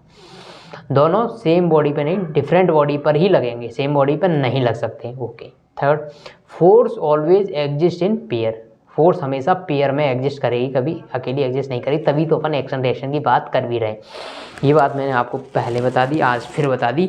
एक्शन रिएक्शन की बात हो गई, और अभी काइनेटिक फ्रिक्शन की बात मैंने कर दी। काइनेटिक फ्रिक्शन क्या होता है? Normal reaction into coefficient of friction. अच्छा, ये बात हो गई, कोई दिक्कत नहीं है। एक चीज़ और बता देता हूँ, ये फ्रिक्शन आता कैसे? फ्रिक्शन आता है due to surface roughness, due to surface roughness. Friction आता है due to surface roughness, surface roughness की वजह से आता है जी फ्रिक्शन। सरफेस रेफरेंस की वजह से, जैसे ये कोई सरफेस है, कोई ऑब्जेक्ट भले ही आपको आंखों से देखने पे वो स्मूथ दिखे, लेकिन उसमें कुछ होती हैं इर्रेगुलरिटीज़, मतलब कोई भी सरफेस हो वो कम्प्लीटली 100% स्मूथ नहीं हो सकती, उसमें कुछ ना कुछ इर्रेगुलरिटीज़ ज़रूर होंगी भाई। इसमें यदि इर्रेगुलरिटीज़ होंगी तो जिस सरफेस पे ये रखी हुई है उसमें कुछ ना कुछ इर्रेगुलरिटीज़ होंगी, ठीक है। तो जब ये रखी हुई है तो ये आपस में एक तरह से यहाँ पर एक वेल्डिंग हो गई, इसकी इरेगुलरिटी इसके अंदर चली गई, इसकी इरेगुलरिटी मतलब एक सरफेस उठी हुई है, इसकी सरफेस एक नीचे गई है, तो ये जो उठी हुई सरफेस है, ये जो छोटी सरफेस है उसके अंदर घुस जाएगी। तो ये सरफेस, यदि ये वाली चीज़, ये वाला ऑब्जेक्ट मैं मान लेता हूँ कोई मास m का ऑब्जेक्ट है, इस सरफेस पर रखा हुआ है, दोनों में इरेगुलरिटीज है। तो जब ये चीज़ें रखी हुई हैं, जब ये रखी हुई हैं तो ये एक दूसरे से कम्प्लीटली इरेगुलरिटीज़ ने आपस में एक दूसरे को पकड़ रखा है, जकड़ के रखा है, आपस में इरेगुलरिटी ने एक दूसरे को जकड़ के रखा है, क्योंकि एक में इरेगुलरिटी ऐसी तो होंगी और नीचे सरफेस में भी ऐसे होंगी, तो जो ऊपर वाली उभरी हुई सरफेस है वो नीचे जो जहाँ पर आपको डेप्थ दिख रही है उसके अंदर घुस जाएगी। तो एक तरह से वेल्डिंग है वहाँ पर, एक तरह से वेल्डिंग हो रही है वहाँ पर। तो फिर क्या होगा, यदि आप इस पर फोर्स लगाओगे तो ये भाई पीछे की डायरेक्शन में फोर्स लगेगा, पीछे यदि आप इस पर आगे फोर्स लगाओगे तो क्योंकि ये बेल्डिंग एक तरह से मान लो, तो भाई बेल्डिंग टूटना नहीं चाहेगी, आप फोर्स बढ़ाते गए बढ़ाते गए बढ़ाते गए बढ़ाते गए बढ़ाते गए बढ़ाते गए बढ़ाते गए, इतना बढ़ा दिया कि ये जो कॉन्टैक्ट है इनके बीच में टूट गया, इनके बीच में जो कॉन्टैक्ट है वो टूट गया। इसका मतलब क्या हुआ कि आपकी जो फोर्स की वैल्यू है, मतलब जो अप्लाइड फोर्स की वैल्यू है, वो फ्रिक्शन की लिमिटिंग वैल्यू से भी ज़्यादा हो गया। जो फ्रिक्शन मैक्सिमम रेजिस्टेंस दे सकता था आपको, उससे भी ज़्यादा आपने फोर्स लगा दी, तब आपका ऑब्जेक्ट चलने लग जाएगा, तब आपका ऑब्जेक्ट चलने लग जाएगा। इसीलिए जो काइनेटिक फ्रिक्शन था उसकी वैल्यू फिक्स है। क्यों फिक्स है? क्योंकि आपका ऑब्जेक्ट चल रहा है तो पीछे की डायरेक्शन में एक फोर्स लगेगा म्यू के इंटू एन, वो फिक्स वैल्यू है। लेकिन जो स्टैटिक फ्रिक्शन है उसकी वैल्यू फिक्स नहीं होती, स्टैटिक फ्रिक्शन की वैल्यू फिक्स नहीं होती। मैं मानता हूँ भाई कि ये जो सरफेस है ना, ये दोनों सरफेस आपस में मैक्सिमम लिमिटिंग फ्रिक्शन दे सकती है भाई 50 न्यूटन का, मतलब फ्रिक्शन की मैक्सिमम लिमिटिंग वैल्यू इन दोनों सरफेस के बीच में 50 हो सकती है। ये लिमिटिंग फ्रिक्शन है, उसकी बात करेंगे अभी कहाँ से आता है, लेकिन मैं मानता हूँ 50 न्यूटन हो सकती है। आपने इसके बीच 10 न्यूटन का फोर्स लगाया, ये मैक्सिमम फ्रिक्शन कितनी दे सकती है? 50। तो क्या ये मैक्सिमम फ्रिक्शन पीछे 50 लगेगा? यदि पीछे की डायरेक्शन में मैक्सिमम 50 लग गया तो भाई 50 minus 10 net force equals to mass into acceleration, acceleration की वैल्यू आ जाएगी 40/m, मतलब बड़ा ऑब्जेक्ट चलने लग जाएगा ऑब्जेक्ट पढ़ा पढ़ा चलने लग जाएगा, लेकिन ऐसा होता है क्या? नहीं होता। क्यों नहीं होता? क्योंकि ये जो फ्रिक्शन की वैल्यू होती है वो सेल्फ एडजस्टिंग होती है। Normal reaction is self adjusting force, मतलब अपने आप की वैल्यू एडजस्ट करता रहता है। Tension is also a self adjusting force. ऐसे ही static friction is a self adjusting. Kinetic नहीं, काइनेटिक की वैल्यू फिक्स है म्यू के इंटू एन, लेकिन static friction is a self adjusting force. ये सेल्फ एडजस्टिंग फोर्स होती है। यदि आपने आगे की साइड में फोर्स 10 लगाया तो ये मैक्सिमम फ्रिक्शन नहीं लगेगा, ये इतना ही लगेगा जितना आगे फोर्स लगा रहे हो 10। यदि आगे की डायरेक्शन में आपने लगाया 20 तो पीछे भी कितना लगेगा? 20। लेकिन ये ऑब्जेक्ट चलेगा नहीं। कब तक नहीं चलेगा? जब तक इस पर फोर्स 50 नहीं लग जाए। जब 50 लगेगा तब भी ये नहीं चलेगा, क्योंकि मैक्सिमम फ्रिक्शन अब अपना 50 लगा लेगा अपने आप को, लिमिटिंग फ्रिक्शन 50 तक पहुंच जाएगा। लेकिन जैसे ही आपने 51 किया आगे की तरफ, 51 फोर्स लगाया आगे की तरफ, तो लिमिटिंग फ्रिक्शन मतलब मैक्सिमम फ्रिक्शन कितना मिल सकता है? 50। मैक्सिमम फ्रिक्शन कितना मिल सकता है? 50 मिल सकता है। मैक्सिमम फ्रिक्शन कितना मिल सकता है? 50 मिल सकता है। 50 मिल सकता है, ठीक है।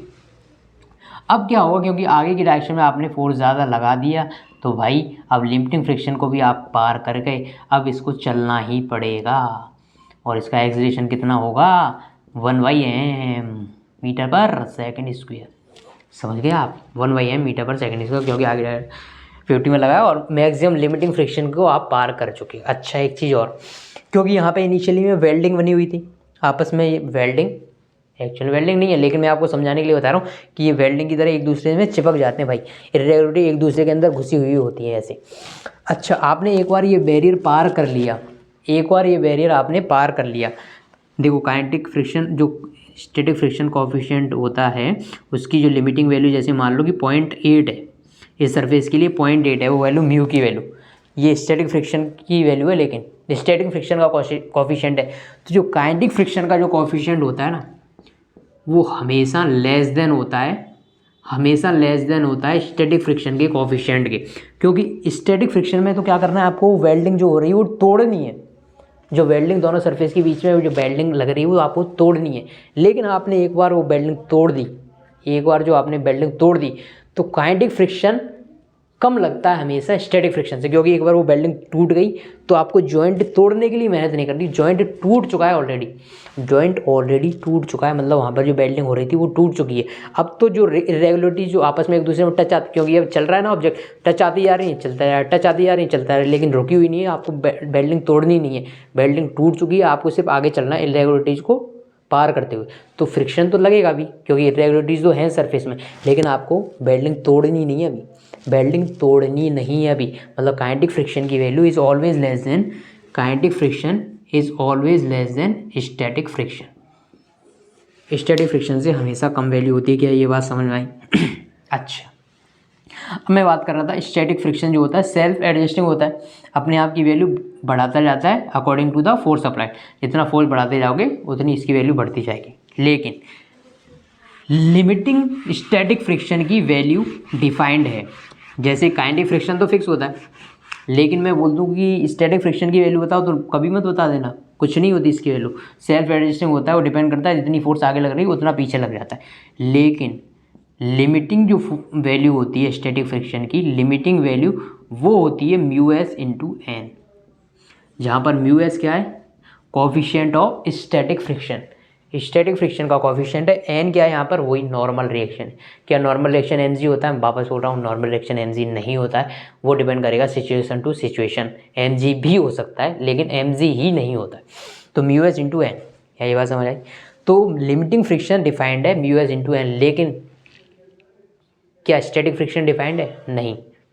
स्टैटिक फ्रिक्शन की मैक्सिमम वैल्यू डिफाइंड है, जिसको अपन क्या बोलते हैं? Limiting friction. Limiting friction defined है लेकिन स्टैटिक फ्रिक्शन डिफाइंड नहीं है। और लिमिटिंग फ्रिक्शन की वैल्यू कितनी होती है? μs into N. अब एक चीज़ बताओ कि जैसे ही सरफेस पर मैक्सिमम लिमिटिंग फ्रिक्शन लगा उसके बाद वो चलना स्टार्ट कर देगी, तो जब चलने लगेगी तो फ्रिक्शन की वैल्यू अचानक से कम हो जाएगी, क्योंकि जैसे ही चलने लगी तब उस पर कितना फोर्स लगेगा? स्टैटिक फ्रिक्शन नहीं लगेगा, काइनेटिक फ्रिक्शन लगेगा। और काइनेटिक फ्रिक्शन की मतलब म्यू के की वैल्यू लेस देन होती है μs से। तो यदि ये वैल्यू लेस देन होगी तो भाई जैसे ही वैल्यू चलने, मतलब कोई ऑब्जेक्ट चलने लगेगा, जब तक पड़ा हुआ है आप इसे फोर्स लगा रहे हो तो लिमिटिंग फोर्स आपको सबसे ज़्यादा लगाना पड़ेगा, लेकिन जैसे ही ये चलने लगा तब आपको फोर्स कम कर दोगे तो भी ये चलता रहेगा, क्योंकि जो काइनेटिक फ्रिक्शन होती है उसकी वैल्यू कम होती है इसकी वैल्यू से। अच्छा, अब मैं यदि ग्राफ बनाना चाहूँ, अब मैं यदि ये ग्राफ बनाना चाहूँ, अब मैं एक ग्राफ बनाना चाह रहा हूँ। यहाँ पर है इस डायरेक्शन में फ्रिक्शन, फ्रिक्शन तो फ्रिक्शन कैसे वेरी करता है, देखो फ्रिक्शन के जो मतलब अपना स्टैटिक फ्रिक्शन होता है, जैसे जैसे ये अप्लाइड फोर्स इस डायरेक्शन में अप्लाइड फोर्स, जैसे जैसे अप्लाइड फोर्स बढ़ाते जाओगे फ्रिक्शन पीछे बढ़ता जाएगा, और कितना होता जाएगा, जितना आगे फोर्स लगा रहे हो अपना फ्रिक्शन भी उतना ही लगता जाएगा पीछे, जितना आगे फोर्स लगा रहे हो उतना पीछे लगता जाएगा। लेकिन ये वैल्यू कब तक बढ़ती जाएगी, लिमिटिंग फ्रिक्शन तक, लिमिटिंग फ्रिक्शन तक। जैसे ही आपने लिमिटिंग फ्रिक्शन पार किया फिर बॉडी चलने लग गई, और बॉडी जैसे ही चलने लगेगी तब फिर ये वैल्यू कम हो जाती है और वैल्यू आती है फिर काइनेटिक फ्रिक्शन। और काइनेटिक फ्रिक्शन तो आपको पता ही है फिक्स होता है म्यू के इंटू एन। इस वाले पॉइंट की वैल्यू डिफाइंड है, सिर्फ इस वाले पॉइंट की, क्योंकि ये लिमिटिंग फ्रिक्शन है, इसकी वैल्यू डिफाइंड है म्यू एस इंटू एन, इसकी वैल्यू डिफाइंड है म्यू एस इंटू एन। लेकिन इस इनिशियल पॉइंट से जहाँ से फोर्स लगाना स्टार्ट किया और लिमिटिंग फ्रिक्शन तक फोर्स जो फ्रिक्शन फोर्स है वेरी करता रहता है, किसके इक्वल होता रहता है, जितना आगे की डायरेक्शन फोर्स लगाओ उतना ही फ्रिक्शन पीछे लगता जाता है। लेकिन लिमिटिंग फ्रिक्शन की वैल्यू कितनी होती है, म्यू एस इंटू एन। अब बताओ, मैं बोलते बोलते थक गया, कि आप समझ पा रहे हो इस बात को, या इस बात को समझ भी पा रहे हो या नहीं पा रहे हो, पहले तो मुझे ये बता दो कि ये फ्रिक्शन वगैरह की बात, ठीक है। अब देखते हैं अपन, ये ग्राफ बना लो, ये अप्लाइड फोर्स है और ये फ्रिक्शन की फोर्स।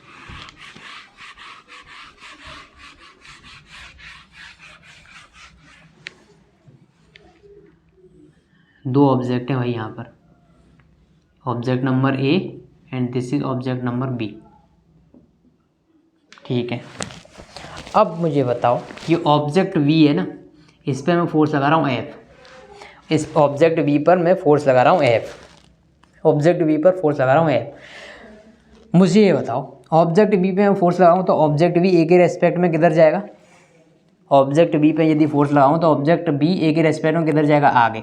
तो ऑब्जेक्ट बी पर फ्रिक्शन किधर लगेगा, पीछे, ऑब्जेक्ट बी पर फ्रिक्शन किधर लगेगा, पीछे।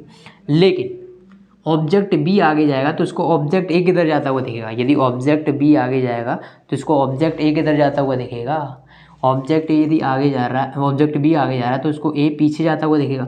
यदि ये पीछे जाएगा तो इस पर फ्रिक्शन लगेगा यहाँ, समझ रहे हो, अरे बोलो, अरे बोल दो।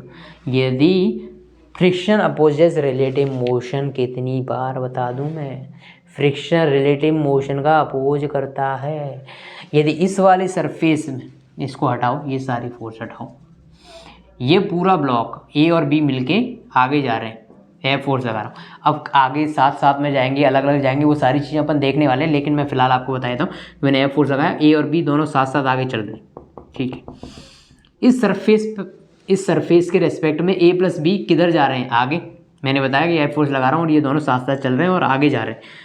तो ये ए और बी यदि आगे जाएंगे तो इन पे फ्रिक्शन फोर्स किधर लगेगा, इस सरफेस के रेस्पेक्ट में, सरफेस के रेस्पेक्ट में ए पर फ्रिक्शन किधर लगेगा, पीछे के डायरेक्शन। और यदि मैं बोल दूँ कि लिमिटिंग फ्रिक्शन की वैल्यू कितनी होगी, ए पर लिमिटिंग फ्रिक्शन की वैल्यू होगी mu S into mass of A plus mass of B into G. Sir ये क्या कर दिया आपने, ये मैंने कुछ नहीं किया, यहाँ पर एक नॉर्मल रिएक्शन होगा भाई ऊपर की डायरेक्शन में, और नॉर्मल रिएक्शन होगा, इस पर एक नीचे फोर्स लगेगा, कितना, M A plus M B, ये टोटल मास होगा इसका, into ji.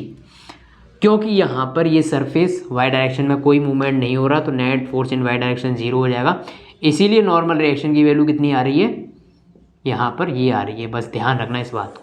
Normal reaction M plus M A plus M B G इसलिए आया क्योंकि इसमें वाई डायरेक्शन में कोई फोर्स नहीं, दोनों फोर्स को बैलेंस कर लिया। हमेशा एम जी वैल्यू आएगी, ऐसा कभी मत सोच लेना, नहीं तो आप फंस जाओगे बुरी तरह से।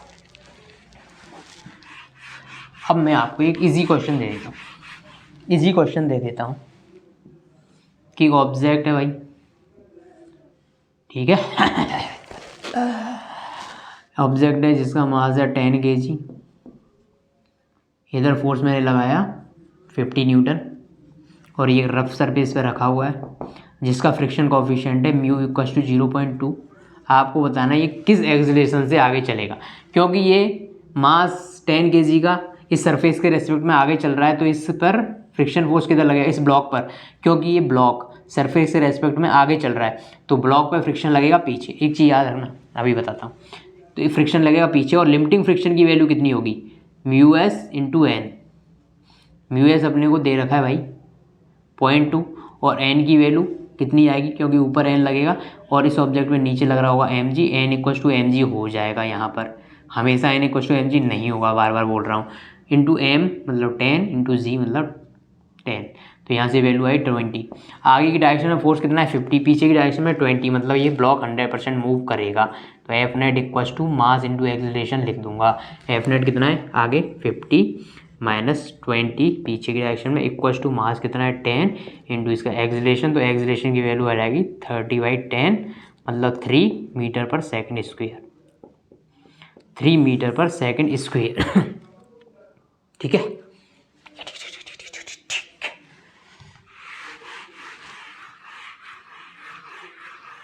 ये म्यू कभी कभी आपको ऐसा हो सकता है वो काइनेटिक, जैसे अभी मैंने काइनेटिक और स्टैटिक अलग अलग कोफिशिएंट नहीं दिए, म्यू एस और म्यू के की दोनों की अलग अलग वैल्यू नहीं दी, कोई बात नहीं, कोई बात नहीं। आपको म्यू एस और म्यू के की अलग अलग वैल्यू नहीं दी तो सेम वैल्यू मानोगे आप, फिर म्यू एस की वैल्यू जो है वही म्यू के की वैल्यू होगी, ऐसा मान के क्वेश्चन को सॉल्व कर दोगे। तो क्या आपको एक्सेलरेशन निकालना है, इसका समझ आया? मैंने जो क्वेश्चन बताया वो आपके दिमाग में भेजे में घुसा या नहीं, आपको इसको समझने में कोई दिक्कत आई क्या, बताओ बताओ। अब मैं दूसरा क्वेश्चन आपको दे देता हूँ। एक इजी क्वेश्चन है, जेई में आया हुआ है कि किसी ऑब्जेक्ट को पुल करना इजी होता है या पुश करना इजी होता है, पुल करना इजी होता है या पुश करना इजी होता है। मास है, में पुल कर रहे हो आप किसी एंगल पे एफ फोर्स लगा के, मान लेता हूँ मैं आपने थीटा फोर्स यहाँ से लगाया, तो यहाँ पर इसका कोफिशिएंट भाई नॉर्मल लाइफ में हमेशा फ्रिक्शन एग्जिस्ट करता है, कोई सरफेस स्मूथ होती नहीं, तो इसका फ्रिक्शन कोफिशिएंट कुछ ना कुछ है, मान लिया म्यू है। तो यहाँ पर एक फोर्स लगेगी एफ कॉस थीटा और इस डायरेक्शन में एक फोर्स लगेगी एफ साइन थीटा। और इस ब्लॉक पे कौन कौन सी फोर्स होंगी, देखो एक नॉर्मल ऊपर होगी और एक एम जी नीचे होगी। तो यहाँ पर यदि मैं देखूँ तो normal plus F sine theta equal to M G भाई, क्योंकि वाई डायरेक्शन में कोई मूवमेंट नहीं है तो वाई डायरेक्शन का नेट फोर्स 0, मतलब वाई डायरेक्शन के ऊपर में force equal to Y direction के नीचे का फोर्स। तो यहाँ से नॉर्मल रिएक्शन की जो वैल्यू आ जाएगी वो आ रही है M G minus F sine theta, और आगे की डायरेक्शन में ही फोर्स लग रहा है एफ कॉस थीटा। ठीक है, तो यहाँ से फ्रिक्शन फोर्स कितना हो जाएगा, एफ फ्रिक्शन फोर्स की वैल्यू आएगी म्यू एस इंटू एन। यदि बॉडी मूव नहीं कर रही, यदि बॉडी मूव कर रही है तो हो जाएगा म्यू के इंटू एन। तो यहाँ से एफ फ्रिक्शन फोर्स की म्यू के कुछ वैल्यू होगी इंटू एन की वैल्यू देखो M G minus F sine theta, और इसको आगे खींचने वाला फोर्स कितना एफ कॉस थीटा। सेम देखते हैं यदि इसको मैं पुश करूँ, पुल ना करके पुश करूँ इस डायरेक्शन में, कितने एंगल पे, जिस डायरेक्शन उतना ही एंगल पे करना पड़ेगा तभी तो कंपैरिजन कर पाएंगे इस एंगल पे। तो ये मैं आगे बढ़ा दूँ इसको, तो देखो ये एंगल थीटा और ये तो थीटा, तो ये वही एफ है, पुश कर रहा हूँ तो ये इधर एफ कॉस थीटा हो जाएगा और ये हो जाएगा नीचे एफ साइन थीटा। इस पर कौन कौन से फोर्स होंगे, इस ब्लॉक पर एम पर एक नॉर्मल और नीचे एम जी। तो यदि वाई डायरेक्शन में तो कोई मूवमेंट नहीं, तो एन की वैल्यू कितनी आएगी M G plus F sine theta. N की वैल्यू इतनी आ रही है, देखो एन की वैल्यू इतनी आ रही है, और इसको आगे ले जाने वाला फोर्स कितना है एफ कॉस थीटा, मतलब दोनों में खींचने वाला फोर्स तो सेम है एफ कॉस थीटा, लेकिन यहाँ पर फ्रिक्शन कितना है भाई म्यू के इंटू एन, एन मतलब M G plus F sine theta. अब मुझे ये बताओ, दोनों में खींचने के लिए तो सेम फोर्स है एफ कॉस थीटा, लेकिन फ्रिक्शन किस केस में ज़्यादा आ रहा है, फ्रिक्शन भाई इस केस में ज़्यादा आ रहा है ना यार, क्योंकि म्यू के into M G plus F sine theta आ रहा है, उस केस में फ्रिक्शन कम आ रहा है M G minus F sine theta. मतलब खींचना पुल करना इजी होगा एज़ कम्पेयर टू पुश करना, किसी चीज़ को खींचना इजी होगा एज़ कम्पेयर टू इसको धक्का देना। याद रखना भाई, अपनी नॉर्मल डेली लाइफ के लिए आपके लिए क्वेश्चन कराया ये मैंने। डेली लाइफ में यदि आपको कोई ऑब्जेक्ट भारी ऑब्जेक्ट है तो उसको आप खींचोगे या धक्का दोगे, तो खींचना आप उसको। क्यों खींचना, क्योंकि खींचने में क्या होता है आपको मेहनत कम करनी पड़ेगी, क्योंकि फ्रिक्शन उसमें कम लगता है। ये मैंने आपको क्वेश्चन जब स्मूथ सरफेस ली थी पहले बता दिया था कि अभी तो आपको कोई डिफरेंस नहीं दिख रहा जब तक सरफेस स्मूथ थी, जब तक सरफेस स्मूथ थी तब आपको कोई डिफरेंस नहीं दिखाया था, लेकिन अब सरफेस आ गई कैसी, रफ। तो रफ सरफेस जैसे ही आ गई तो आपको खींचने में और धक्का देने में दोनों में अंतर पता चल जाएगा। बोलो बोलो बोलो बोलो। यहाँ पे म्यू इंटू एन, ये बात ध्यान रखना, म्यू इंटू एन की बात ध्यान रखनी पड़ेगी। ये समझ में आई बात? यहाँ तक कोई कहानी समझ में आती है या फिर ऊपर से जाती है? अरे बोलना बच्चे, अब बात कर लेते हैं हल्की सी। किधर गया रे, किधर गया तू? मार कर तू किधर चला जाता है? अरे मार, ये रहा मार कर। अब थोड़ी सी बात कर लेते हैं भाई कुछ एंगल्स की बात कर लेते हैं। लेकिन आप मुझे ये बताओ कि जो मैंने आपको समझाया वो आपकी समझ में बैठा भी या नहीं बैठा? ये क्वेश्चन और करा दूँ मैं आपको। ये 4 kg है भाई, म्यू एस की वैल्यू 0.2, आगे की डायरेक्शन में फोर्स लगाया 6 न्यूटन का। बताओ ये ऑब्जेक्ट चलेगा या नहीं चलेगा? पहले तो ये बताओ। तो आपको क्या करना पड़ेगा, इस पर स्टैटिक फ्रिक्शन की मैक्सिमम वैल्यू देखनी पड़ेगी, लिमिटिंग फ्रिक्शन, एफ लिमिटिंग। इसकी वैल्यू देखो तो वो आएगी म्यू एस इंटू एन, यही होती है लिमिटिंग फ्रिक्शन की वैल्यू। ये होती है स्टैटिक फ्रिक्शन की वैल्यू वेरिएबल होती है, लेकिन वो वेरिएबल होते होते लिमिटिंग तक पहुंचता है, तब जाके म्यू एस इंटू एन होती है। यदि ये अप्लाइड फोर्स की वैल्यू लिमिटिंग फ्रिक्शन से ज़्यादा होगी तो ये आगे बढ़ पाएगा भाई। तो म्यू एस की वैल्यू तो 0.2 इंटू एन की वैल्यू इस केस में एम जी आएगा, क्योंकि एन ऊपर लगेगा नीचे एम जी, बैलेंस करोगे तो एन की वैल्यू एम जी आएगी। हमेशा एन की वैल्यू एम जी नहीं होती है, जैसा कि अपन ने पिछली बार केस देखा था पुश और पुल वाला, उसमें अलग अलग वैल्यू थी एन की। एम इंटू जी, मास इंटू जी की वैल्यू 10। तो यहाँ पर लिमिटिंग फ्रिक्शन की वैल्यू आ रही 8। आपने आगे की डायरेक्शन में फोर्स लगाया 6, लेकिन लिमिटिंग फ्रिक्शन की वैल्यू है 8, मतलब ये ऑब्जेक्ट नहीं चलेगा। लेकिन आपसे यदि कोई क्वेश्चन पूछ ले कि भाई इस केस में इसमें फ्रिक्शन लग कितना रहा होगा, तो क्या 8 न्यूटन बोलोगे आप? बिल्कुल मत बोल देना, ये तो लिमिटिंग फ्रिक्शन है, मैक्सिमम फ्रिक्शन इतना लग सकता है, लेकिन लगेगा कितना? 6 ही लगेगा। जितना आगे फोर्स लगाओगे, ये सेल्फ एडजस्टिंग होता है स्टैटिक फ्रिक्शन। यदि 8 लगता पीछे यार, यदि 8 लग जाता पीछे तो भाई ऑब्जेक्ट पीछे भाग जाता ना, पीछे वाला फोर्स ज़्यादा हो गया, आगे वाला कम है तो ये पीछे भाग जाएगा पड़ा। ऐसा नहीं हो सकता भाई। ऐसा कभी देखा है आपने कि आपने किसी को आगे खींचना स्टार्ट किया लेकिन कम फोर्स लगाया तो पीछे भागना स्टार्ट कर दे? नहीं होता ना, क्योंकि फ्रिक्शन अपने आप की वैल्यू को एडजस्ट कर लेता है। तो मतलब फ्रिक्शन पीछे के डायरेक्शन में लगेगा, कितना लगेगा? 6 न्यूटन।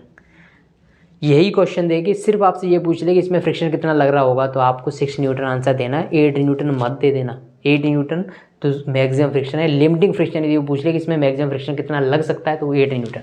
आपने इसकी वैल्यू बढ़ाई अप्लाइड फ्रिक्शन की 8 न्यूटन कर दी, तो भी आंसर होगा आपका कि ये ब्लॉक नहीं चलेगा। और इसमें फ्रिक्शन कितना लगेगा? पीछे मैक्सिमम जितना फ्रिक्शन कितना लग सकता है? 8 लग सकता है, और फोर्स भी 8 लगाया, मतलब बढ़ाता फ्रिक्शन अपनी वैल्यू को 8 तक ले आया इस केस में। अब आपने जैसे ही थोड़ा सा फोर्स और बढ़ाया, 9 न्यूटन कर दिया, और म्यू के की वैल्यू आपको दे रखी थी भाई 0.15। म्यू के की वैल्यू 0.15 यदि आपको दे रखी हो, तो अब आप याद रखना, लिमिटिंग से आपको पता चलेगा कि ऑब्जेक्ट आगे मूव करेगा, क्योंकि इसकी वैल्यू 8 न्यूटन से ज़्यादा है। तो इस पर नेट फोर्स कितना लगेगा? एफ नेट इक्वस टू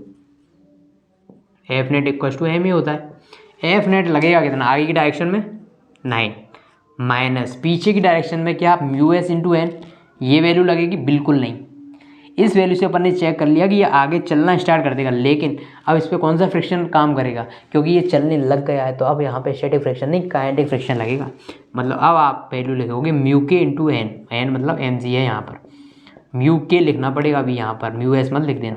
और ये वैल्यू 4 इंटू एक्सीलरेशन, तो इसका एक्सीलरेशन यहाँ से निकाल सकते हो। गजब क्वेश्चन था ना, और कॉन्सेप्ट भी बहुत गजब है, कॉन्सेप्ट भी बहुत मज़ेदार है। इसको थोड़ा सा डाइजेस्ट करो, इसको समझने की कोशिश करो, इसको थोड़ा लंबी लंबी सांस लो।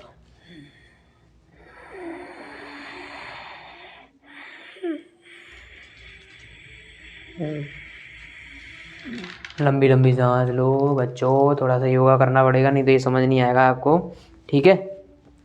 ये आज समझ लो, ठीक है? आप समझ, ऐसे कमाल हो जाता है। अब बात कर लेते हैं अपन थोड़ी सी, सारा बातें बहुत करते हो, पढ़ाते बहुत कम। अच्छा, angle of fraction. What is this? Angle of friction. Angle of friction क्या होता है भाइयों और बहनों? एंगल ऑफ फ्रिक्शन क्या होता है? ये कोई ऑब्जेक्ट है भाई, मास एम का, एम का फ्रिक्शन है, मास एम का ऑब्जेक्ट है, ये रखा हुआ है भाई किसी सरफेस पे, इस पे एक नॉर्मल रिएक्शन लग रहा होगा, इस पे नीचे एम लग रहा होगा, और यहाँ पर आपने आगे इतना फोर्स लगाया कि पीछे कौन सा फोर्स लग रहा है? Limiting friction.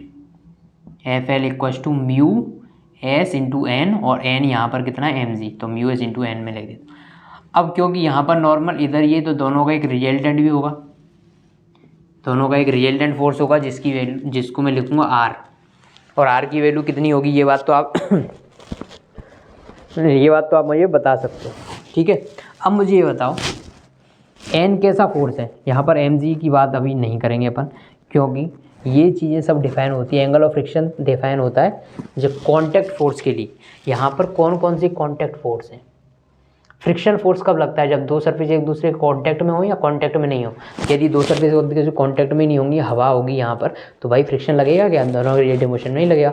कब लगेगा? जब दोनों बॉडी कांटेक्ट में हो। तो यहाँ पे कौन कौन से कांटेक्ट फोर्स है? एक तो फ्रिक्शन, दूसरा कांटेक्ट फोर्स है नॉर्मल। नॉर्मल भी एक कांटेक्ट फोर्स है, और ये किस डायरेक्शन में लगता है? कांटेक्ट सरफेस के परपेंडिकुलर। मैंने आपको बताया था कांटेक्ट।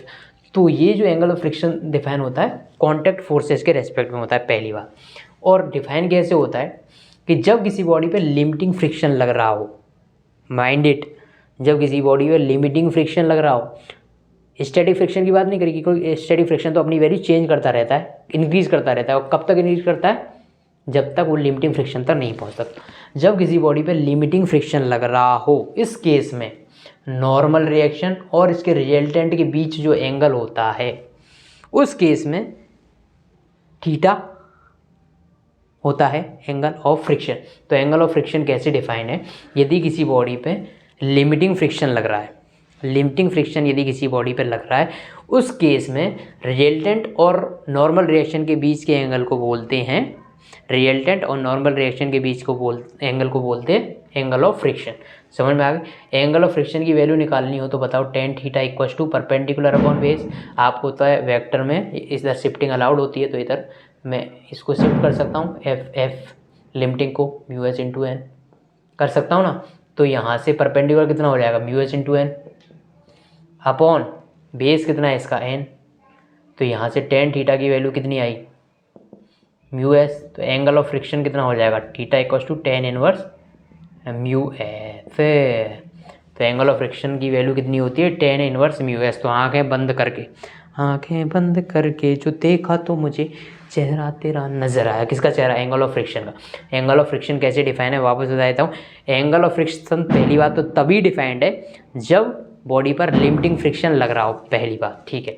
और लिमिटिंग फ्रिक्शन की वैल्यू आपको पता है म्यू एस इंटू एन होती है, ठीक है।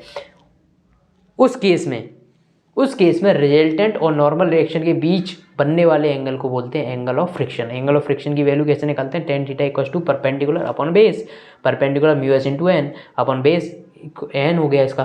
तो tan theta equal to mu S, तो theta equal to tan inverse mu S, मतलब एंगल ऑफ फ्रिक्शन की वैल्यू होती है टेन इनवर्स म्यू एस। निकाल सकते हो। यदि आपको किसी सरफेस के लिए स्टैटिक कोफिशिएंट ऑफ फ्रिक्शन दे रखा है तो क्या आप एंगल ऑफ फ्रिक्शन निकाल दोगे? बिल्कुल निकाल दोगे। अच्छा, रिजल्टेंट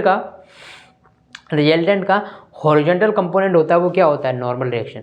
और रिजल्टेंट का जो परपेंडिकुलर वाला कंपोनेंट होता है, हॉरिजॉन्टल क्यों बोल रहा हूँ मैं इसको तो परपेंडिकुलर बोलना चाहिए, लेकिन हॉरिजॉन्टल और परपेंडिकुलर डिफाइन ऐसे नहीं होते डायरेक्टली, वो डिफाइंड होते हैं भाई एंगल के रेस्पेक्ट में। तो इसका एंगल के साथ इसका जो एंगल की डायरेक्शन में जो कंपोनेंट है, एंगल की डायरेक्शन में जो कंपोनेंट है वो तो होता है नॉर्मल रिएक्शन, और इसके जो परपेंडिकुलर मतलब नॉर्मल रिएक्शन के परपेंडिकुलर जो कंपोनेंट है वो होता है लिमिटिंग फ्रिक्शन। ये चीज़ आप भूल जाओ, बस इतनी चीज़ याद रखो। Angle of friction tan theta equal to mu S होता है। तो थीटा की वैल्यू कितनी होती है? टेन इनवर्स म्यू एस, और थीटा यहाँ पर क्या है? Angle of friction. Angle of friction तभी डिफाइन होता है जब किसी बॉडी पर लिमिटिंग फ्रिक्शन लग रहा होता है तब, और इसकी वैल्यू कितनी होती है? Tan inverse mu S. बस इतनी बात याद रखो। बोलो, याद रखोगे या नहीं रखोगे? याद रख लोगे ना यार। एंगल ऑफ फ्रिक्शन कैसे डिफाइंड है ये बता दोगे ना यार। ठीक है, तो फ्रिक्शन की बातें इतनी हो गई। अब बात एक और आएगी, एंगल ऑफ फ्रिक्शन की जब बात हुई चगी तो एक और आएगा एंगल ऑफ रीपोज। कौन सा पोज? Angle of repose. कितना pose? Repose. Angle of friction define हो गया, ऐसे ही एक एंगल ऑफ रीपोज होता है। एंगल ऑफ अरे बोला एंगल ऑफ रीपोज कैसे डिफाइंड है? ये आता है इंक्लाइन सरफेस के लिए। ये कोई सरफेस है भाई, इंक्लाइंड है थीटा एंगल पर, इस पे आपने एक मास रख दिया m, ठीक है। अब मुझे बताओ पहले तो इस पे फ्रिक्शन फोर्स कौन कौन से लगेंगे? mg का हमेशा एक चीज़ याद रखना, जो इसके अलोंग कंपोनेंट होता है वो होता है mg sine theta, D sign theta, और इसके परपेंडिकुलर जो कंपोनेंट होता है वो होता है mg कॉस थीटा। ये बात आपको याद रखनी पड़ेगी। याद तो नहीं रखनी, लेकिन आप निकाल भी सकते हो, लेकिन हर बार कितनी बार निकालोगे इसको, कितनी बार निकालोगे इसको, इसलिए आप इसको याद रख लेना। मैं बता भी सकता हूँ ये कैसे आता है, क्योंकि ये 90 है, ये 90 है, तो ये 90 माइनस थीटा हो जाएगा, क्योंकि ये इस सरफेस के परपेंडिकुलर है ये वाला। तो यदि ये 90 माइनस थीटा है तो बाकी कितना बचेगा? थीटा, तभी तो ये 90 हो पाएगा। तो mg का ये कंपोनेंट mg कॉस थीटा, इसका ये परपेंडिकुलर डायरेक्शन में mg साइन थीटा। लेकिन बेहतर रहेगा कि आप इसको याद रखो, mg का कंपोनेंट किसी इंक्लाइन सरफेस के अलोंग होता है mg साइन थीटा, और उसके परपेंडिकुलर होता है mg कॉस थीटा। ठीक है, अच्छा जी, अच्छा जी, अच्छा। क्योंकि ये ब्लॉक इस पर रखा हुआ है तो इसकी टेंडेंसी किधर जाने की? नीचे जाने की, मतलब इधर आने की इसकी टेंडेंसी, क्योंकि इस इंक्लाइन सरफेस पे रखा हुआ। ठीक है, यदि इसकी टेंडेंसी नीचे आने की है, फ्रिक्शन क्या होता है? Friction opposes the relative motion.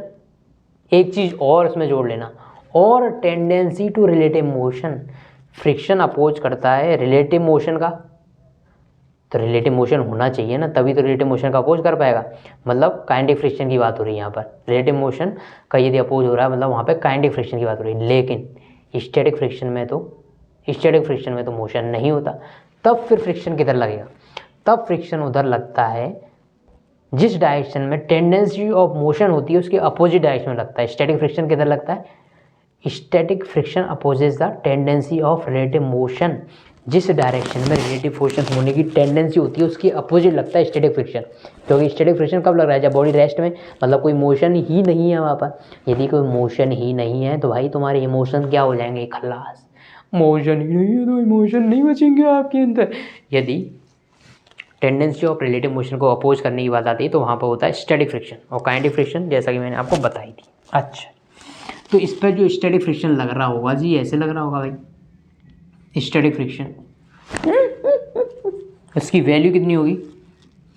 Static friction की वैल्यू, लिमिटिंग वैल्यू की यदि मैं बात करूं, स्टैटिक फ्रिक्शन की वैल्यू तो डिफाइन ही नहीं है यार, वो तो एफ होता है, वो तो अपने आप को एडजस्ट करता रहता है। लेकिन लिमिटिंग फ्रिक्शन डिफाइन होता है mu S into N. Mu S की वैल्यू दे रखी होगी, एन कितना है यहाँ पर, तो भाई एन इधर लगेगा, क्योंकि ये यहाँ पर रुका हुआ है बाई डायरेक्शन में, मतलब इस डायरेक्शन में तो इसका मूवमेंट है ही नहीं। तो एन इक्वल्स टू जो नीचे फोर्स है, एन की वैल्यू आ जाएगी एम जी कॉस थीटा। तो लिमिटिंग फ्रिक्शन इधर लग रहा है इसमें। अच्छा। तो एंगल ऑफ रिपोज वो एंगल होता है, वो मैक्सिमम एंगल होता है कि जिससे ज़्यादा यदि आपने एंगल बढ़ा दिया, जिससे ज़्यादा एंगल आपने बढ़ा दिया तो ये ब्लॉक नीचे आने लगेगा जी।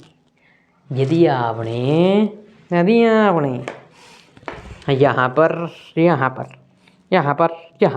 यहाँ पर आपने एक पेन रख दिया, ये फ्लैट सरफेस है। अब मैं इसको ऊपर उठाता जा रहा हूँ भाई, इस सरफेस के रेस्पेक्ट में ये ऊपर उठाता गया। अच्छा, एक एंगल ऐसा आया कि जिस पे ये पेन नीचे गिर गया। तो जस्ट वो एंगल कि जहाँ तक ये स्टेबल था इसके ऊपर, जिस पॉइंट तक ये स्टेबल था कि उससे थोड़ा सा एंगल ऊपर बढ़ाया मैंने तो ये पेन नीचे गिर जाएगा। उसी को बोलते हैं एंगल ऑफ रिपोज।